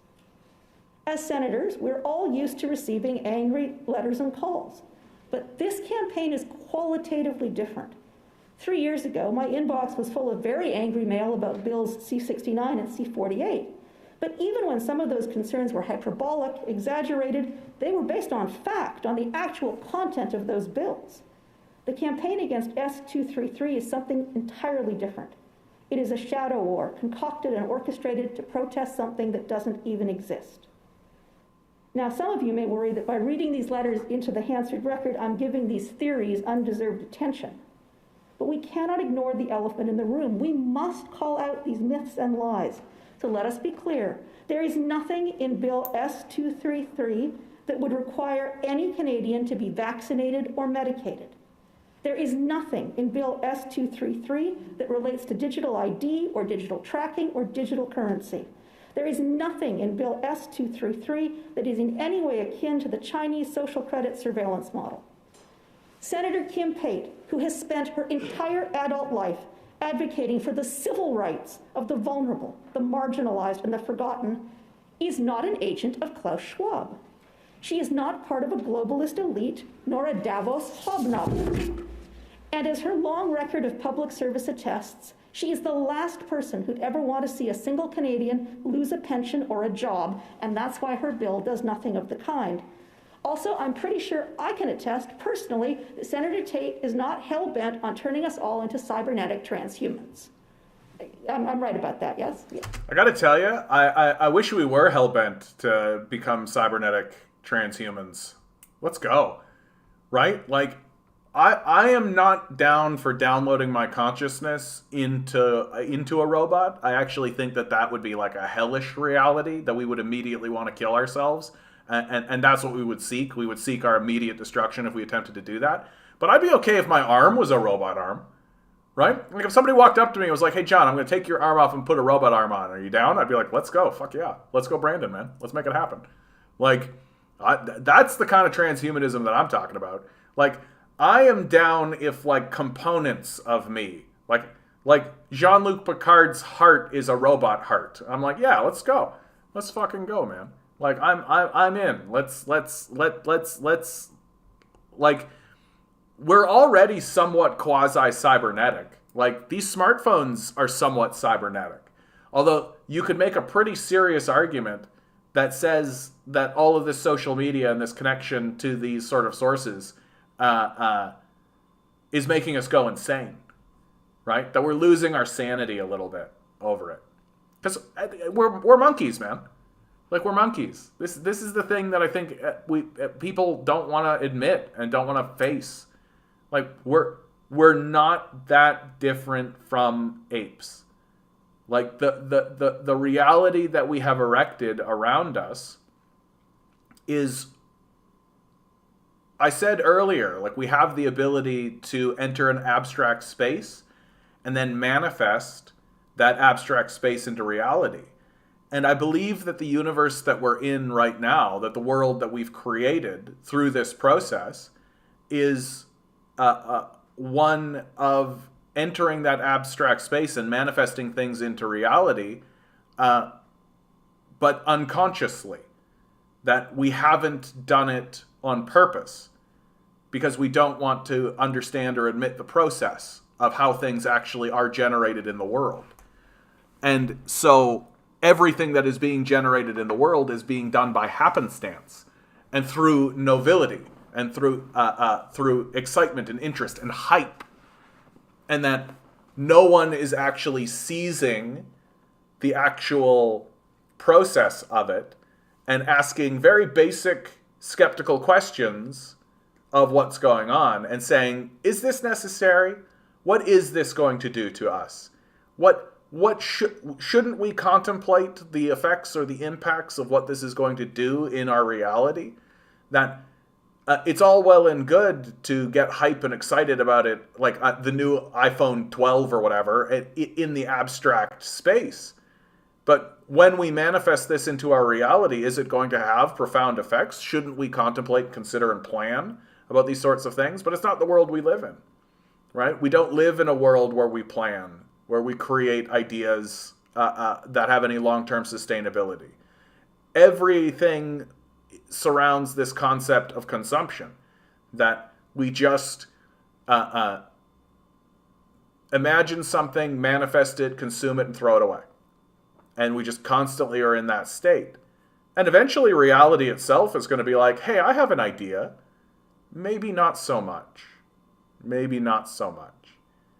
And as long as we stop, as long as we don't use our skill set in order to actually contemplate what the fuck are we doing, then we're just going to hit a brick wall, right? That eventually the abstract space has to bend to the will of reality itself. It's because people don't even have a conception of what fascism even is. These people use fascism and authoritarianism interchangeably. Yeah, fascism is just bad. And communism is also bad. So fascism and communism. I believe no one knows what fascism is in the West because our governments are already fascist and they don't want the citizenry to understand what the word truly means. Well, if we understood what the word truly meant, I think that we would understand that capitalism and fascism are very closely related at the very least. I go so far to say that they're the same. Like, I've talked to people who, have said, like, okay, capitalism is the larger umbrella, and then underneath that are, like, subsections of capitalism. Fascism is one of them, and, like, social democracy is another, and all that kind of stuff. And I'm just like, I don't think that's necessary. Like, I think that fascism and capitalism are the same thing. That maybe every so often it'll put on a smiling face as it commits a genocide, but it's the same beast, right? It's the same monster. Anyway, I'm really enjoying this, so I'm going to go long tonight just to listen to this. Many of the concerns of our many correspondents are perfectly valid and based in fact. Some have argued that a guaranteed basic income would sap productivity and reward shirkers for doing nothing, or lead to labor shortages. Now, you might not agree, but that's a perfectly rational critique. Some have argued that Canada's COVID-battered economy could not afford such a program. I'd counter that it's entirely possible a well-designed program might actually save money, streamlining the number of social welfare support programs we have in this country. But an argument about possible costs is again perfectly reasonable. Some correspondents have raised legitimate questions about the bill, which I happen to share.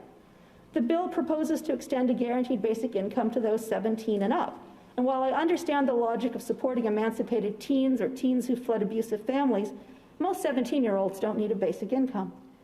Nor can I agree with Senator Pate's proposition to pay guaranteed basic income to non-Canadians, such as temporary foreign workers. I have my own constitutional concerns as an Albertan about setting up such a federal income framework without the full cooperation, support, and buy-in of the provinces and First Nations. And we also need to be mindful of inflationary pressures a basic income might create, especially in overheated rental markets such as Vancouver and Toronto. So yes, it is perfectly possible to have a good faith, rational debate about the pros and cons of the universal basic income and the pros and cons of Senator Pate's particular suggested model. This speech, by the way, is super badass. Like, what I really am enjoying about this speech the most is how she's just laying it all out. Like what she just did there, where she, like, actually presented the rational critiques. And I mean, I as a communist, of course, I think another critique that you can layer on the basic income is that it doesn't go far enough, right? Like it's a Band-Aid solution that ultimately doesn't really work, and that to make it work, you have to implement things like rent control. Like you have to go so much further, right? Which she sort of touched on there with the overheated rental market or any of that kind of stuff. And what I like about it, though, it's so unique in today's culture, it's so unusual to see in today's culture, is that, like, we're so used to it just being blathering idiots like Kevin O'Leary and Jordan Peterson. We're so used to just moronic idiots saying the stupidest possible shit. And for us to actually take it seriously, that, like, to listen to this woman just kind of lay it out in a very clean, non-controversial, frankly, like very non-controversial way, it's like a breath of fresh air, isn't it? Like, holy shit, how come we can't talk like this to one another? Like, this is real fucking talk right here. Like, this is real talk. Like, this is the way that I talk. This is like straight up, like, put this woman on a podcast. Let's go, Brandon. Let's see her fucking like talk this way, and let's have some genuine, reasonable, rational conversations surrounding these ideas. But they'll never platform someone like this, right?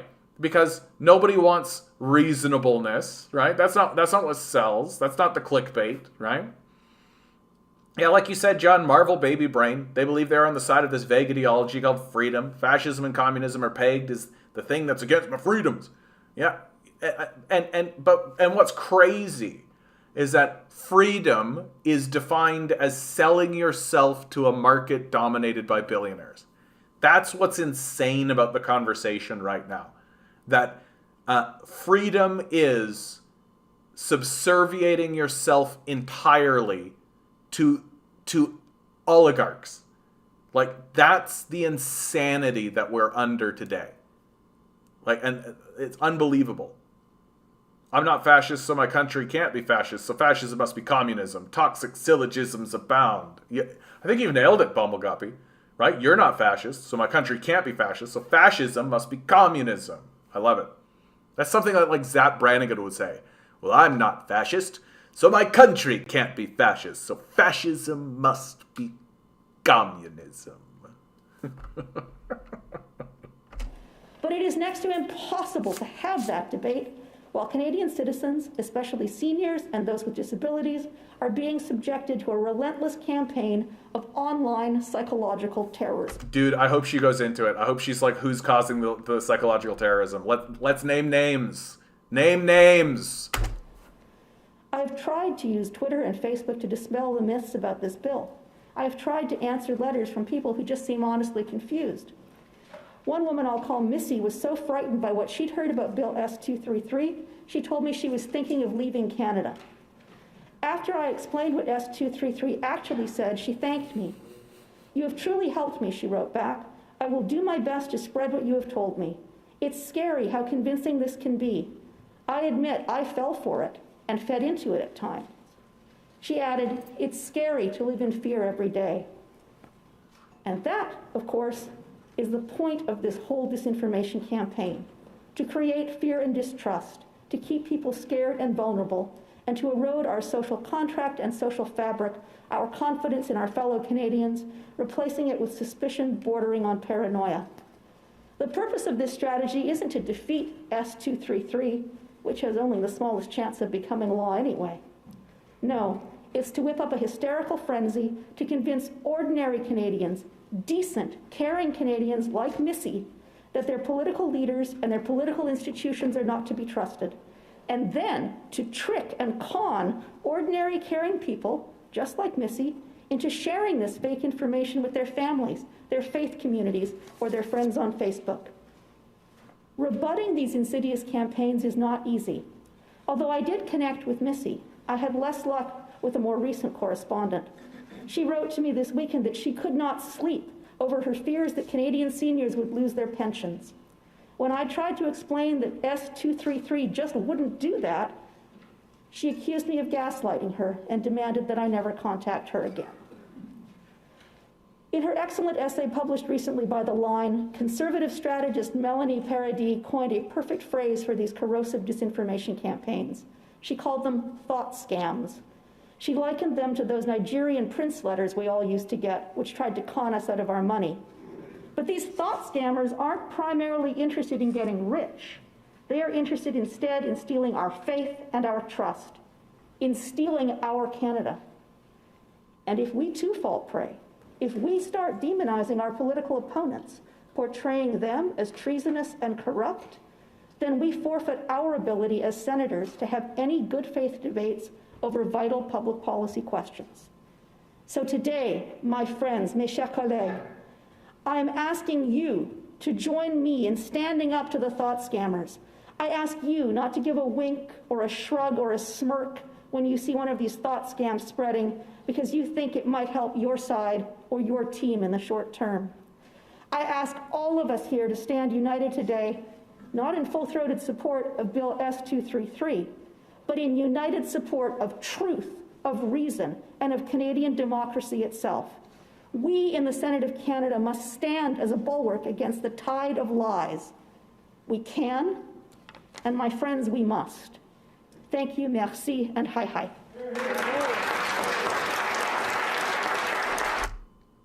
That's a cool speech. That's a cool speech, right? It really reminds me to keep my focus away from hyperbolic critiques of individual parties and focus on the structure of the system itself. Because really the structure of the system is the failure.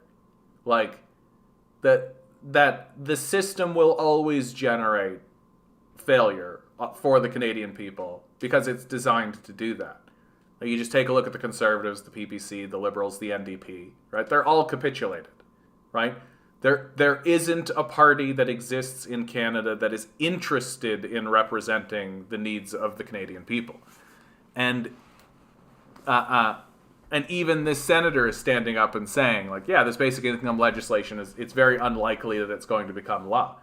When I would look at it and say, this is absolutely crucial legislation that should be passed. Like, we're going to be entering a period of total chaos.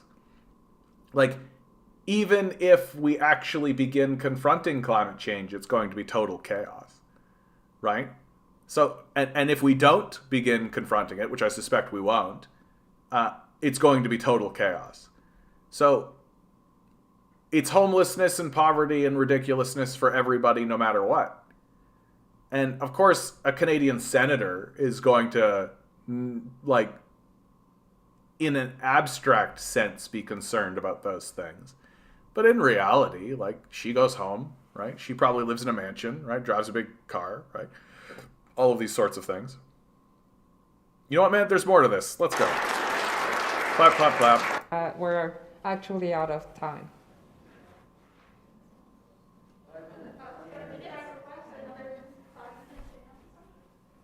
Granted for an additional 5 minutes? Agreed. Senator Kutcher. Thank you very much, Madam Speaker. Senator, thank you very much for your extremely passionate and well conducted and well thought through speech on this issue. There certainly seems to be a coordinated disinformation campaign specifically around Bill S-233, but it's not the only one that we are seeing. Bill C-67 being one, which isn't even in federal parliament. But in addition to the conspiracy theories that have infiltrated all this communication, there has been increasing concern recently, although this has been going on for some time now, about the role of malicious state actors, particularly Russia, in initiating much of this kind of campaign, oh my God, or in amplifying campaigns that are currently on. Yeah, it's certainly not the capitalist class that owns the society, right? It's certainly not like Zuckerberg himself. It's certainly not Elon Musk, Jeff Bezos, David Thompson, right? The Rockefellers. It's certainly not our own wealthy oligarchs, right? It's certainly not our own wealthy people who don't want to implement something like a basic income because they know what will happen. That we will all turn to these psychopathic grifters and flip them off and say, get fucked forever, right? Like, certainly it has nothing to do with our own people. It's got to be, yeah, it's always those nefarious foreigners, right? Underway. And with the clear intent of destabilizing democratic institutions. Oh my God.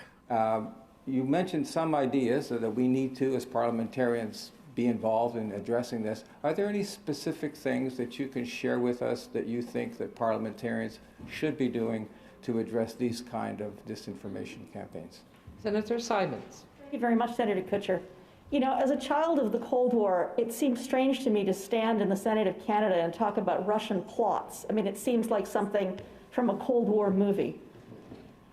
I wouldn't have thought that that was plausible until we saw the reporting in the United States about Russian actors manipulating Facebook to create mob mentalities, creating both fake Republican pages and fake Democrat pages, and then setting the pages against each other. So I think it's incumbent upon us, first of all, as citizens, all of us, not just senators, to practice what I call social media hygiene. Don't share something if you don't know where it's from or what it is. The more outrageous and... Oh my God. Like, oh my God. Like, oh my God. Like, come on, guys. Like, come the fuck on. So even if Russia is doing this, okay, and they probably are, right? Like, let's not bullshit it. Like, they probably are doing this, right? But like, the degree to which it matters, the degree to which it is effective, the degree to which it can actually influence the public and influence people, right, cannot even come remotely close to the amount of influence that our own political oligarchs and our own political class has. Like, what this woman and what these people are fundamentally saying is that we are so weak that we can be dismantled by Russian propaganda campaigns. Shut the fuck up. Shut the fuck up. Like, even if it is this Russian campaign to undermine, it cannot be even remotely as effective as our own people interacting in our own systems. Like, shut the fuck up. It's such a way to deflect away from what is real. Like, and fuck this woman for not standing up and actually saying, yeah, okay, like Russian propaganda, like, okay, but like our own oligarchs, like literally own newspapers. Like, Jeff Bezos owns the Washington Post. Is that not creating a divisive environment, right? Does that not create an environment where misinformation? Mark Zuckerberg owns Facebook. Does that not create an environment like... and anger provoking the post, the less likely it is to be true. And I would also say that sometimes I've seen people retweeting stuff that they know is nonsense, ironically, or to call it out. Don't do that. Because when you share things and interact with them, the algorithm doesn't know that you're hate sharing. The algorithm just thinks, oh, people want to see that. So very careful in how you use social media in the sense of, you know, we talked about safe sex, practice safe tweeting. But I think it's also incumbent upon us to think, in an age in which so many people get their information filtered through social media platforms, about what the correct responsibility of those platforms should be, and what our responsibility should be as legislators to ensure that not that we're censoring debate, but that we're providing some kind of, you know, Brita filter for the information, so that all the lies do not get the algorithmic juice to rise to the top. And I think it's fair to ask the major platforms, whether that's Twitter or Facebook or YouTube, or, you know, all the new ones that come along, what their protocols are to guard against malicious campaigns by foreign actors, which are clearly designed to poison democratic debate in Western democracies. Yeah, because the owners of the society are completely disinterested in poisoning democratic debate, right? Like, shut up. Like, this is annoying. Like, that whole thing right there is annoying. Like, her first speech that she gave was pretty cool, but that was fucking annoying. Because, for fuck's sake, the oligarch class wants to dismantle the democracy. This isn't a conspiracy. That's not a strange thing to say. Throughout American history, there have been many plots by the wealthy in order to coup the government, in order to overthrow the democratic system. We have it on record. It's not a conspiracy. The January 6th insurrection, the coup attempt, right? Like, the oligarch class will, at some point, do away with the democratic process, because the democratic process is the only system that can strip them of their power. And so they want to destroy it, obviously. They're obviously incentivized to destroy it. And should they feel as though they are losing control of it, which is possible, then they have every reason to want to dismantle and destroy it. And what prevents them from doing it? And the idea that we're standing up and being more concerned about Russia trolling on Facebook. Like, that's what we're talking about. We're talking about Russia trolling Facebook. Like, or China trolling Facebook. Well, you know what's more dangerous than Russia trolling Facebook or China trolling Facebook? Facebook. Facebook is more dangerous than fucking Russians trolling on it. Like, and the idea that we should be less concerned about our own oligarch class and more concerned about fucking trolls on the internet, even if they were doing it as hard as they possibly could, is nuts. It's absolutely batshit crazy go nuts. Like, shut the fuck up about it. The only response to this fucking Russia shit should be like, so what if they are? Our own propagandists are doing far more damage. Well, you think the CIA isn't spreading misinformation? You think the FBI isn't spreading misinformation? You think our own governments aren't spreading misinformation through social media? You think all of this fear-mongering that's coming towards this basic income bill is coming from Russia? What are you, stupid? Like, it's obviously our own capitalists who obviously want to undercut public support for the idea of a basic income so that people won't do it or won't accept it.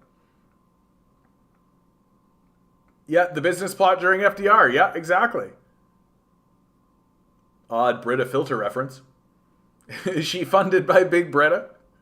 Maybe. Yeah, maybe. Maybe she just got paid like $1,000 for mentioning Brita, right? She's got like a pin. Yeah.